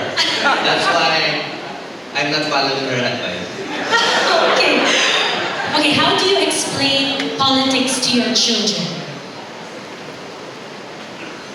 Politics, it's something that you shouldn't get into if you want your life to be in order. So, try to refrain from it. I just tell my kids it's about helping people. It's the easiest way for them to understand. Okay. Politics is just for me a tool to help people. If it doesn't work in politics, I'll look for something else. Another two. Okay, next round. How do you feed your mind? What are you reading? Your book list. Books. Art of War. So that I'll be prepared to face daily life. Okay. Time to read books right now. We're too busy with the campaign, sorry. Okay. TED Talks, all the TED Talks, and podcasts. Okay. Okay. Complete the sentence. You won't be caught dead without blank. What item? What item must you always carry around? You won't be caught dead without my cell phone, especially my wife. She cannot hold on to this. It has a self-destruct mode. Just kidding. Okay. I would have said before I wouldn't be caught dead without my pants, but tonight I forgot my pants, so. Okay. Doc Willie? I can't be caught dead without my wife. Aww. She's my lifesaver. Dr. Lisa? I'm just doing 30% of the work. She's doing all the work. Congratulations, Dr. Lisa. Okay. If you could talk to anyone in the world, dead or alive, who would it be and what would you say? Probably Andres Bonifacio. So I will ask him what really gave him the fire to really fight for. He's my idol. So I even have a tattoo of his insignia. So I really like to have the chance to be able to talk to him. Okay. Senator Sunny? Pope Francis. I think he's a very cool guy. He's revolutionized the church in a sense. I like to pick his brain a bit. Doc Willie? I would like to talk to Mother Teresa and ask her, am I doing it correctly? Mother Teresa. Okay. Next, they say hindsight is always 20/20 vision. Looking back, is there anything in your life that you would do differently?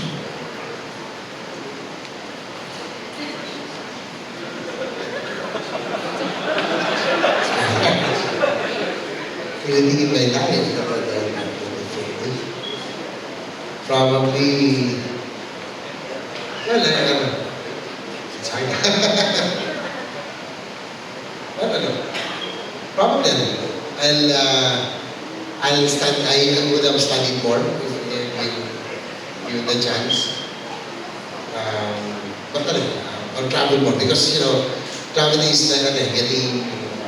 Learning a lot of, you learn a lot from traveling. Kahit na 10% na, you still learn a lot and be able to apply the good things in the country.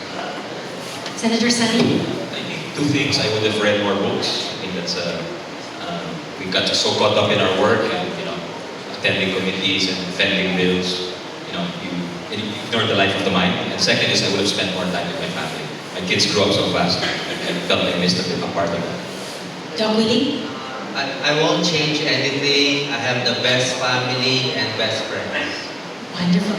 Okay, so we actually talked to some of your Xavier schoolmates to talk about how you were when you were younger. And Doc Willie, one of your friends said, in high school, we started a thing called the Judo Club. Do you remember this? You would tackle some of your classmates to the ground, wrestle them to the ground. They would wrestle me more. But you had a serious side. Every lunch break, you would go to chapel and Yes. pray. Yes, Is this true? yes. Do you still do this now? I do it directly now. It makes me feel better. Okay, and Senator JV, one of your friends said, when he's with us, he's very down to earth. One of the guys. And mahilig sa one-liner, alaskador, punchline. Do you have a punchline for us now? punchline. I hope you help San and I support both of us so that we'll be back in the Senate because as siblings, we are productive. Huwag niyo palitan ng cell mates. Okay. Okay, and Senator Sunny, your friend said a certain English teacher said in class that only the son of Angara is allowed to sleep in my class. Is it true? According to your classmate, this is proof that you were a natural. You were really just intelligent. Did you sleep in class? Some people like taking naps. I'm one of those people. So, unfortunately, I took some of those naps in class, but I passed it. And you were also a trendsetter. Father Ari can testify that I studied naman. But you were also a trendsetter. The first time this classmate of yours saw a topsider was when you wore one. And the first time he found out about Swatch, the watch at that time, was when you wore one. Do you consider yourself a style icon? No, not really. But I had a sister who was very stylish. I think she was the one who helped me out there. Okay, so now we're done with the fast talk round. We open the floor to questions from the audience. Do we have any burning question from members of the audience? Please raise your hand, or if we have index cards ready. No questions? Going once? Going twice? Okay, the questions will come from me again.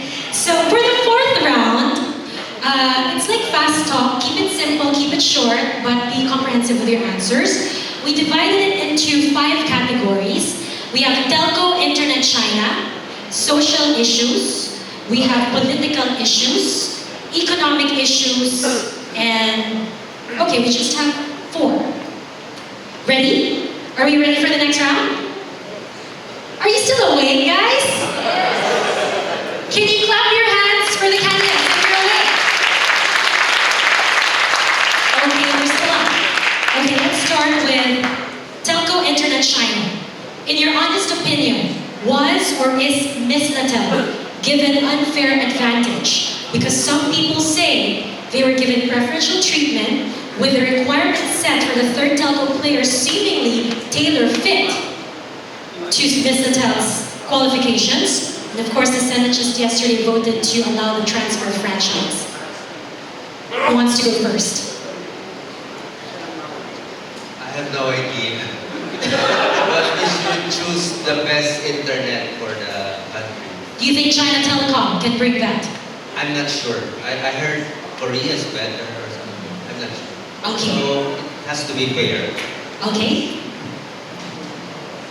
Was Ms. Natal given unfair advantage? I don't know because I wasn't part of the bidding committee or the bids and awards committee. But is it good to have a third telco? I think probably because competition might not only bring prices down but maybe improve services as well. Likewise, we're not part of that.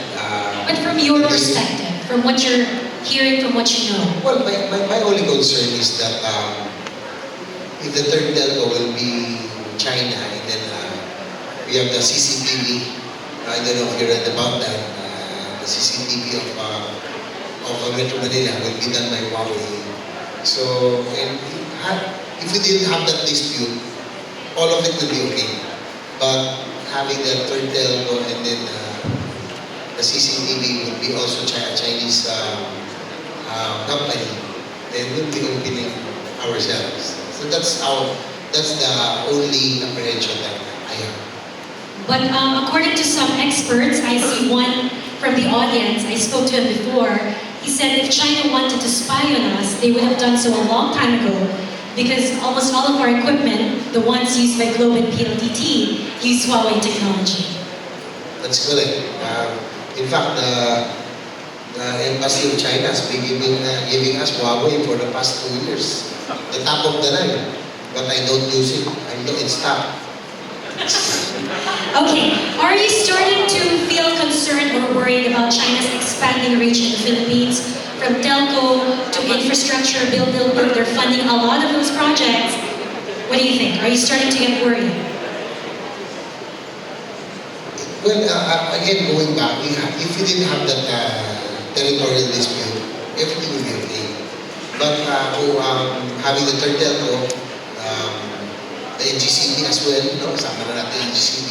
And the CCTV surveillance system, it will, it's like giving everything to China already. We're giving them the eyes to look at what's happening here. So, kung wala yung dispute, if there's no West Philippines in dispute, I guess it will be. But with that, of course, we have apprehensions. Still on China, do you think the president is going soft on China, even with the fact that China's been building in disputed territories, like the Spratlys? Anyone can take the question? It's clear that he's leaning towards China. That's very clear, and he hopes to gain some advantage. I hope he's right in his decision. But regarding national security implications, it's not just China. I think we have to be. The Constitution says we have to have an independent foreign policy. So whoever it is, whoever the big powers are, you must be conscious of not being too dependent because nothing's for free. There's no such thing as a free lunch. Dr. Lee? So difficult. Maybe this is just my idea from what I learned. Maybe it's good for the Philippines to continue economic work with China because they're near. But if we're talking about national security, I think we've been partners with the US for a long time. And I know the US has 520 nuclear missiles and China only has maybe 10. And the US has 45 allies and China only has 5 allies. So we should decide clearly, wisely, our decision because it could lead to something like conflict. Okay, let's now move on to the next category, social issues. Let's start with you, Dr. Lee. Do you agree that 12 is the correct minimum age of criminal liability? In other countries, maybe we reduce it to 13 because they're teenagers. But if we don't have enough bahay pag-asas, I don't think they should be put to jail. They should be released. So 13 with the condition that we have facilities for them. Yeah, we've spent a lot of time talking about the right age of criminal liability. Under the old law, it was 9, then it went to 15, and there's talk to bring it down to 12. But as Doc Willie said, it doesn't matter what age you put it if you don't have the right intervention programs. If you don't. The old law said, it didn't say who would pay for the bahay pag-asas. Then we amended it a few years ago to say the local government should fund the bahay pag-asas. But very few local governments did. So now there's a swing back to having national governments fund them. I think the total cost is about 2.7 billion. It's a small investment in the big scheme of things. If you save a few youths' lives and put them on the right path, wow. I mean, how can you put a price on that? That's priceless. And instead of putting him in jail, he becomes a criminal. You give him a nice, you give him the right treatment. And, he turns out to become a productive member of society. Should underestimate that. Well, first of all, I believe that Juvenile Justice Act had good intentions to protect minors, children, but unfortunately, it has been used by the criminals as well. Yung protection. And in my experience, being mayor for 9 years, probably 50-60% of the crime is crime against property, and probably 70% of those are involved are teenagers or minors.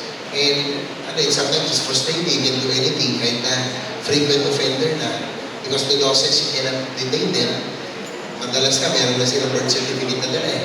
Kaya sometimes gusto mo ng we can do anything. So I believe, I understand where the president is coming from. As a result, and as Dr. Willie mentioned, it's the average age of criminal liability is 11 to 13. The international community of other countries. I would say that 9 is it's too low. I am also looking at 13 because that's teenager, that's already age of puberty, meron na siguro age of discernment. But more than that, I would like to penalize, have stiffer or higher penalty for those adults that make use of the minors. Dapat one level of penalty higher sila to to discourage them because they are the ones that they should be given the dapat sila yung ma-penalize. The minors are just victims. So I would push for higher penalties for the adults or criminals that make use of minors in their criminal activities. Should the parents of these minors also be penalized? Definitely, because if they allow their children to be involved or be used in criminal activities, they should be liable. Okay, next. Do you support medical marijuana? How about recreational marijuana? Yes, To both? medical only. Okay. Actually, we had a hearing just yesterday. It's a very controversial issue, but if it will relieve people of pain, if it will prevent seizures, yesterday we heard both sides, and there are parents who were narrating how painful it is to see their children having seizures and you're helpless. And doctors, both the anti and pro, both agree that it does help prevent seizures and some multiple sclerosis, cancer, it does help. But the only the contentious issue is whether we still have to legalize or not, because the present law sa Dangerous Drugs Act, I think for compassionate use, you're able to obtain, but it's quite difficult and very expensive. So for medical marijuana, if it will prolong lives, relieve pain, prevent seizures, I'm open. But of course, for recreational, of course, that's a no-no. Doc Willie, this is your expertise. What do you think of medical marijuana? Is it even a relevant topic? For doctors, the answer is very easy. We just look at the medical studies. If we have a good medical study right now, we have doctors here. I haven't read definite studies that will assure us that it will help epilepsy, stage 4 cancer, but the initial evidence is very promising. So I'm okay with medical marijuana, and we just need the study. And when we have the study, all the anti and all the pro will be one voice. Senator Sunny? Medical, I'm in favor. So many people have come up to me and said their grandkid, had seizures, and marijuana oil was the only thing that calmed them down. Cancer victims helps them deal with the pain. Recreational, I'm not there yet. Okay, the DOH has declared a measles outbreak in Metro Manila and several nearby areas. They're blaming the vaccine scare. 2 questions. How do you solve this? How do you get people back to the doctor's room to get their vaccines? And 2, who should be held liable for the deduction miss? Sobrang gulo kasi this. The DOH declared an outbreak 1 year too late. It should be last year. Mga March, April, tumaas na. So we could have prevented 2,000 deaths. Who is to blame for the rise in measles? Multifactorial. 1, worldwide measles is rising. Worldwide vaccination is going down. There's a anti-vax campaign. Not only with the vaccine, with autism and MMR. Tapos niya, partly because of the vaccine and partly because the DOH is not doing its job. Right? If we had Senator Xavier, you should do door-to-door campaign right now. They're not doing enough. And they are just blaming PAO. PAO has no choice. If there was no PAO, what will happen to the 100 kids, 1 million kids? Who will speak for them? Nobody will help them. But for the vaccine miss, yes. Who should be accountable for that? In your opinion? The one who initially gave the vaccine. But of course, it's not as bad as some people think because the drug company said it was safe. But we doctors, some of us, opposed it because we looked at the study. So they believed the drug company and they gave it to more patients, mass vaccination, which should not have been given. Para sa akin, very risky ginawa nila and medyo sinugal nila yung buhay. I was just 50-50 na baka positive, baka negative. If the study came out positive, the hero sila. First country in Asia to give it. Unfortunately, the study came out negative, may side effect. So, yan ang rule sa amin. Do not be the first one to use a new drug. Kung may bago, don't be the first one to use. Bago yun. So, yan ang mga Senator? But we were one of those that investigated and co-chair. I know, Dr. Halsted, the world vaccine expert, came here, brought by WHO. He said that the vaccine is effective, but it has to be tested first. The ones that will be inoculated has to be tested. Kailangan zero positive. But if yung problema naman, kung dapat sa zero negative, doon nagkakaproblema. It will cause severe dengue. So that's the problem. And the problem is, the protocols were not followed. Dapat yung testing, so parang there were shortcuts, yung FDA approved it in so short a time, the Formulary Accepting Council also endorsed it. There were shortcuts. Kumbaga, it should have been given to 30,000 para at least madali i-monitor and it would be easy to monitor while in case something happens. Not 830,000. Diba? Dapat 30,000 lang, not 830,000. Okay, and next social issue. Suggest one solution for Metro Manila's monster traffic. Again, I would go back to the advocacy. Railway is really the only way. Given the situation that our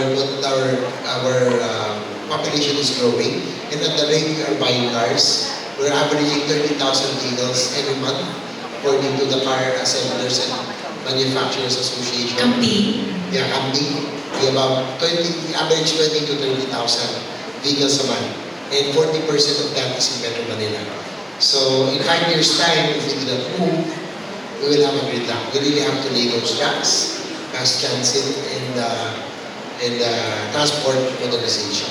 But hard infrastructure will take a long time. It's a long gestation period. Before that, would you be open to raising the taxes on cars? Why not? No? Because as I've said, with 20 to 30,000 vehicle sales, that's about 1 million new vehicles in 3 years.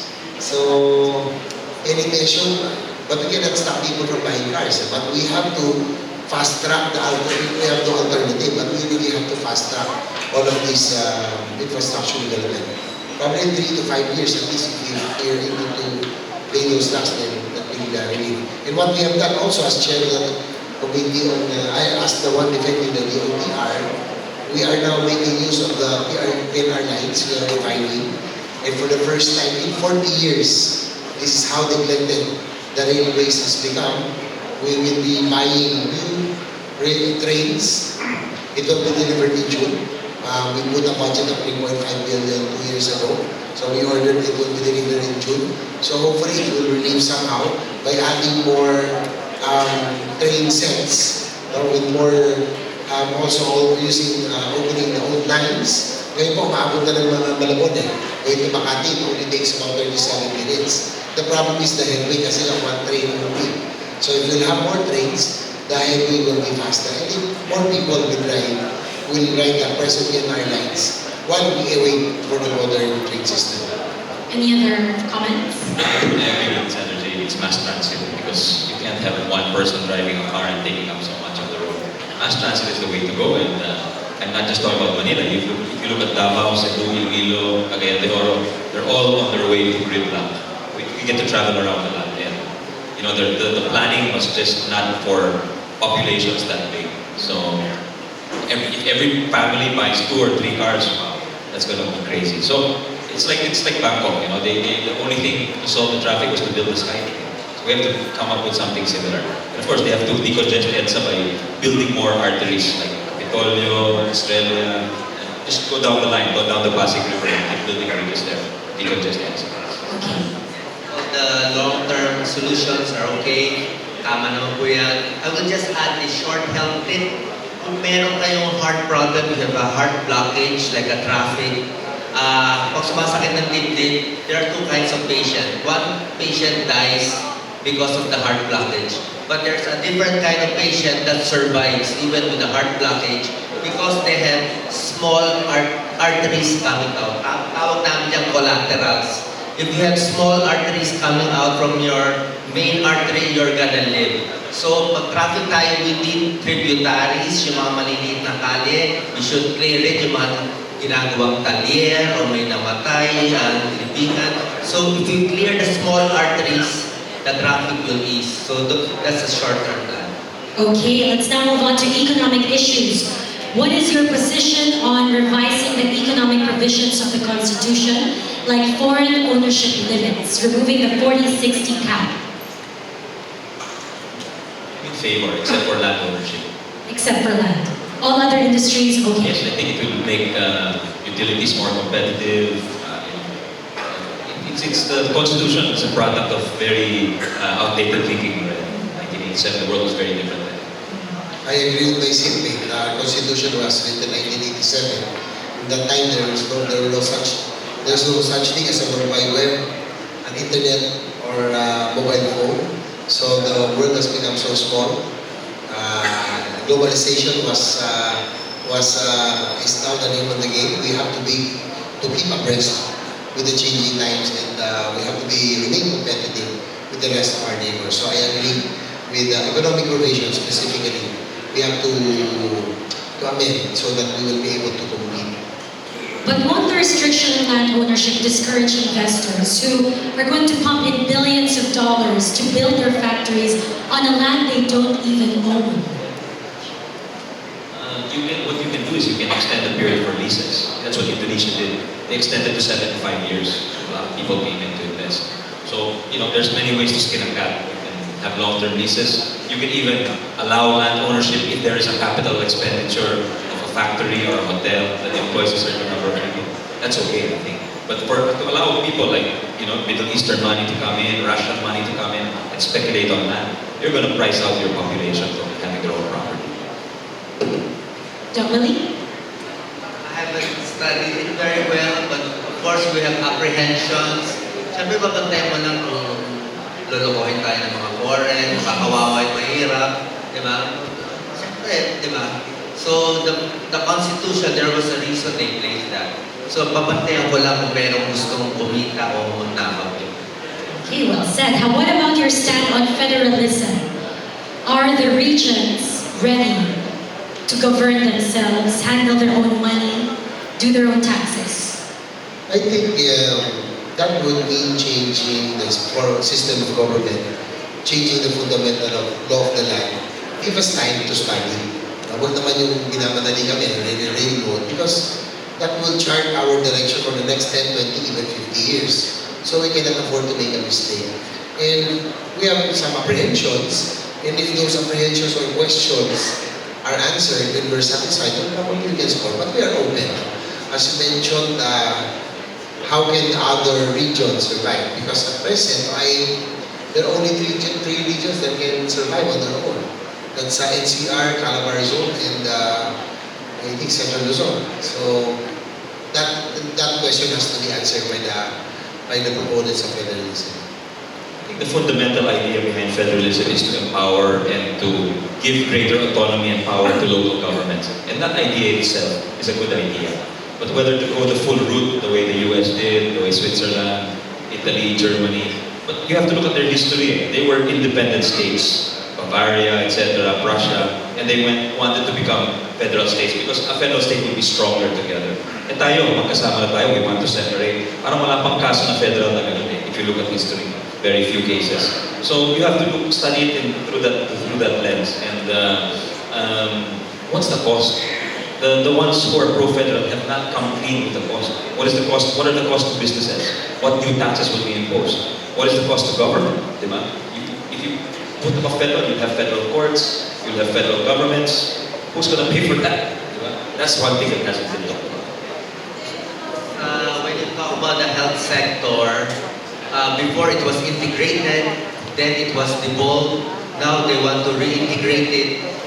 Parang wala rin nangyari. So, baka magkagulo lang. But if the president wants it, As long as I can push for my health agenda, I'll just look, I won't oppose it. Okay, let's talk about innovation. The Philippines continues to lag behind in innovations. And one country that stands out is Israel. It's surrounded by enemy states, so survival instinct forces them to be innovative. And it's practiced in Israel that the military gets first dibs on all innovation, technology or products. In fact, Waze was founded in Israel, used by Israeli military before it was sold to Google. Israel, actually the government gives big grants, sometimes enough to cover 30% of the capital needed by a tech startup.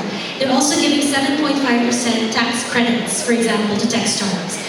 What do you think can you do? What measures can lawmakers like you push for to support the tech scene, the tech startup scene?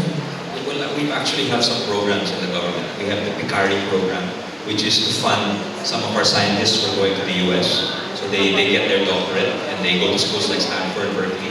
That was a program that ran for about 3 years. And now they're developing local, those people who study there have local innovations already. I think you have to have the ecosystem. We don't have enough doctorates in engineering, in compare us to the other countries, medyo mahina tayo. So we gotta be funding those courses and creating an ecosystem here in the Philippines. Doc, do you think there's a lack of appetite for STEM courses, for science, technology, engineering, mathematics courses? They're not exactly the hottest courses in town. Yes, but there are lots of doctors, nurses. When you talk about Israel, of course they're very intelligent, powerful, but they say they are the chosen people, helped by God. That's why they're very powerful.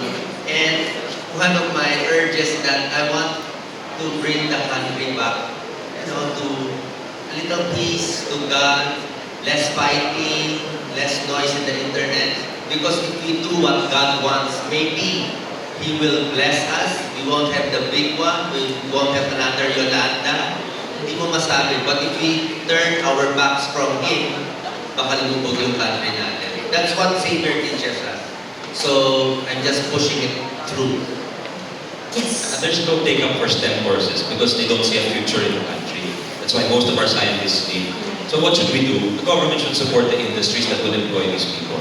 So when the government was pushing the Trabajo bill to take out the incentives from Economic zones, we said let's slow down a little because you might be throwing out the baby with the bathwater. You're throwing up, you want to get rid of all the lower paying jobs that get incentives and haven't been paying taxes. But at the same time, you're getting rid of jobs like there is a company that builds all of the insides of airplanes in Batangas. And they moved from Missouri and Seattle. They moved their jobs here to the Philippines. And engineers who were working in Singapore are now working in Batangas. So there's reverse migration. That's the kind of activity we have to be encouraging. Dr. Lee, going back to innovations, in your wildest dream, what health innovation would you want for the Philippines? I want free internet for everyone. Because with free internet, you can give courses free, you can teach everyone. Because I've been to many provinces treating poor patients. Wala silang laban eh. They don't have access to teachers, they don't have transportation fee. Wala. Kahit genius ka kung nandun ka sa probinsya, wala. So at least free internet. I'm sure they are doing that. Our good senators are doing that already. Final question, Mindanao. Mindanao has a lot of potential, untapped potential. In fact, it's home to one of the biggest seaweeds productions, also biggest plantations for fruits and vegetables with Dole in Cagayan de Oro. With the Bangsamoro organic law in place, it promises to address the security issues, hopefully boost investments in the region. How else can you support Mindanao to unlock its potential?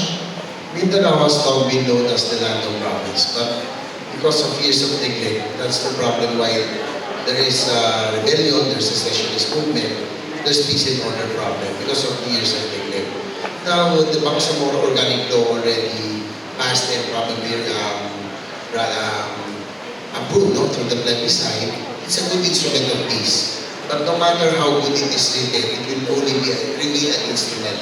it has to, rapid economic development should follow. The root cause of all the rebellions, secessions, is still poverty.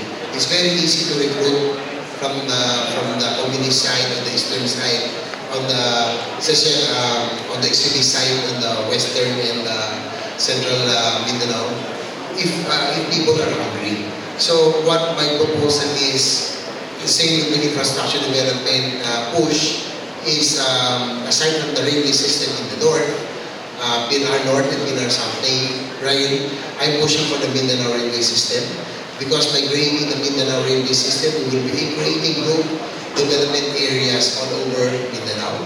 That means it will produce jobs and opportunities, because you will be able to invite investors, and if investors set up business, that's inclusive growth, that's jobs and opportunities. If people have jobs and opportunities, then it will be harder for extremists or communists to recruit supporters. Then we would say that time we can now say that probably if that happens, Mindanao can now be known as the land of promises for good. And then peace can really happen, because nobody's hungry anymore. Innovation and infrastructure is key for Mindanao. Innovation and infrastructure. Infrastructure, if you look at the new Laguindingan airport in Cagayan de Oro, it's been a game changer for them.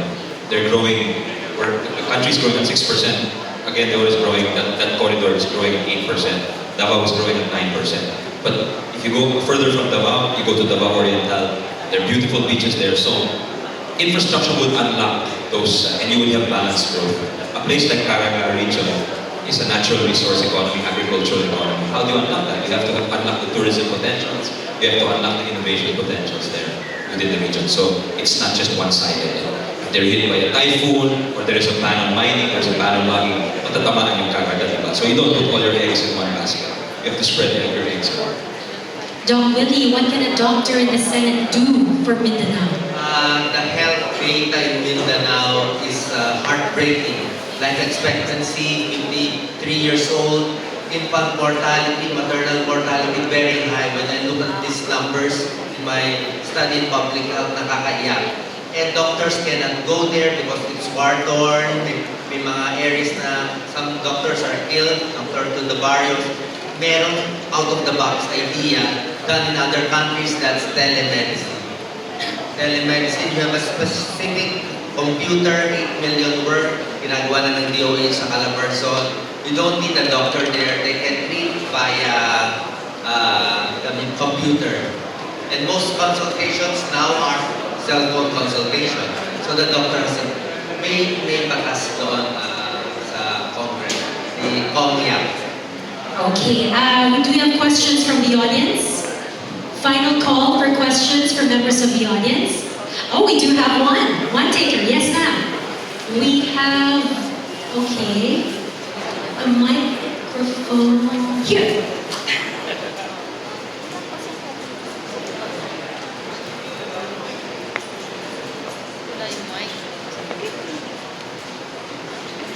Hi, good evening, everyone. Good evening, senators and Dr. Willie. I think everyone here talks about improving healthcare and encouraging health. But I'm really looking for a very concrete solution in terms of improving the healthcare system. Because in reality, what I am seeing in the hospitals is that, for example, a dialysis patient would have access to telehealth, but it only covers the dialysis fees.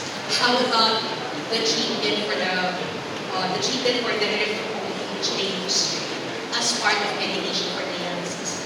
How do you see expanding the funding in the government to cover all these treatments for the patients? That's the only one. That's one case for dialysis patients. Also for the chemotherapy patients, for the cancer patients, how can they complete the cycles of chemotherapy? From the diagnosis first, up to the treatment, up to the follow-up of the patient, does not have comprehensive coverage of healthcare. So I'm seeing this in the hospital. So how do you see it? I want a concrete solution in terms of how do you see expanding the healthcare services for these patients? Because if I'm a charity patient, I wouldn't really be fully benefiting of the healthcare that we have right now. So I think you can add on to this because this is a reality in the hospital.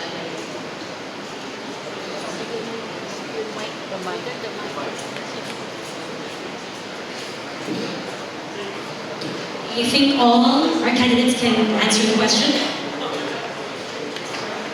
Simple lang yung sagot dyan eh. Chemotherapy, that's why I'm saying we have to lower the price of medicines. Our price of medicines are 5 to 10 times higher for the same brand. So if you're in the Philippines, hostage ka sa mahal ng gamot. If you're in other countries, pwede. So may problema talaga. We have to moderate the greed of the pharma companies. I'm not going to close them out of business. Mga 10 to 20% lang. Huwag naman sobra. Because if we lower the price of medicine, it will help everyone.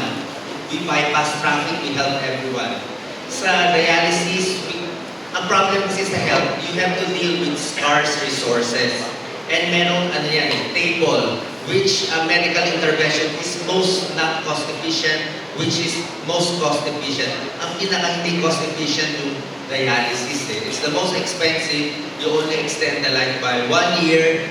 So, ang focus natin sa prevention, but we still want to cover the whole dialysis. Ang pinaka cost effective yung simple operations for thyroid, myoma, you only spend 20,000, you save 1 life. For dialysis, you spend $500,000, extend the life to for 1 year.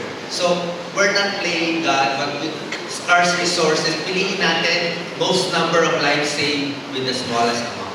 Doc Willie, how do you intend to lower the prices of medicines? Can you actually tell the pharma companies? We have the cheaper medicines law, but it's only for yung mga simple medicine, high blood, diabetes. Pero wala tayong cheaper medicines law pa para sa mga specialty medicines for anti-rejection, chemotherapy, medicines for psychiatry, ang mamahal niyan, epilepsy, mental health, 200, 300 pesos. That's the one. Yan ang pinaka-inflation natin sa gamot. Kaya naubos ang sweldo ng mamamayan, sweldo ng senior citizen, pension ng senior citizen, lahat gamot. If we go to barangays, ang number 1 hinihingi sa amin, gamot. Hindi trabaho, hindi bahay, gamot eh. Okay, Senator Sunny, Senator Xavier, any comment? I think the short-term solution is really to find more funds to fund all these. But having said that, PhilHealth has really made big strides in terms of dialysis, although Doc really feels it's inefficient spending. But they used to fund 4 to 5 treatments, now it's 90 treatments. So government's really spending a lot. I mean, we did the hearings with Senator JV, chairing the health. We went to different regions, we went to Davao, we went to Legazpi, Albay. It's really one of the biggest expenses in dialysis. So I think long-term, we gotta be looking at long-term solutions, and that's preventive health care. We gotta educate people more, make them drink more water, exercise more, eat less salty food, things like that. You sound very simple, but actually are quite effective. Also, including in the Universal Healthcare Measures, we established what we call the Health Technology Assessment Council.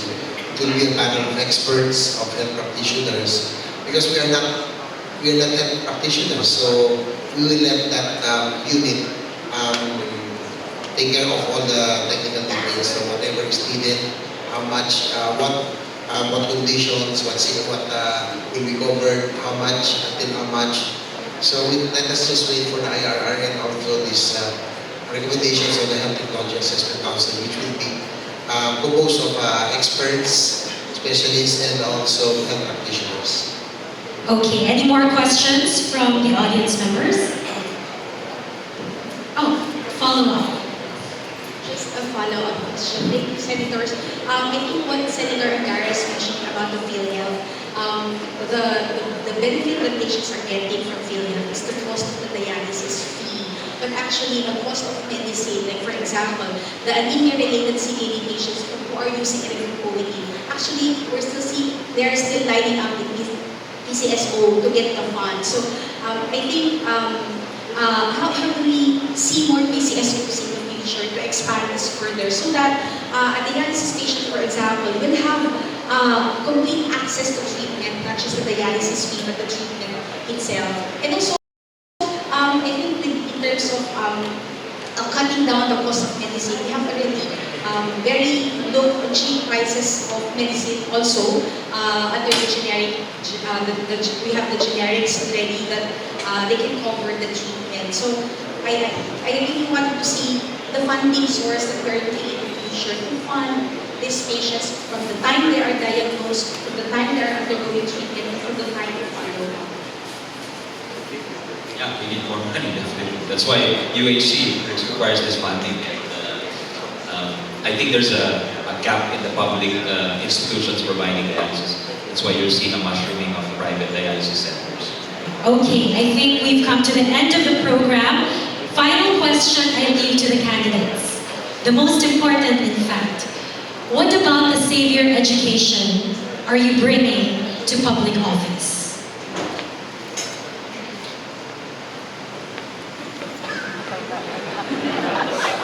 Okay, whoever wants to start. That's for sure. Like I said, medyo nasobrahan ako ng man for others. Yeah, I'm not sure. So we have to walk the talk. I think Xavierians were taught to be, as a Xavier, we were taught to be compassionate. I think that's what we all bring to our not just our public life, but even in our private life. I would say beers are known to be achievers and more humble than Athenians. But we're known to be more silent achievers and probably our values. Probably one thing that I really think that really keeps me on track is probably fear of the Lord. No? That was instilled in us. No? That takot ako sa Diyos. Takot ako mag-asara. That means enough if you have that. And on that note, thank you very much, gentlemen, for joining us. A round of applause for our Senatorial Stallions.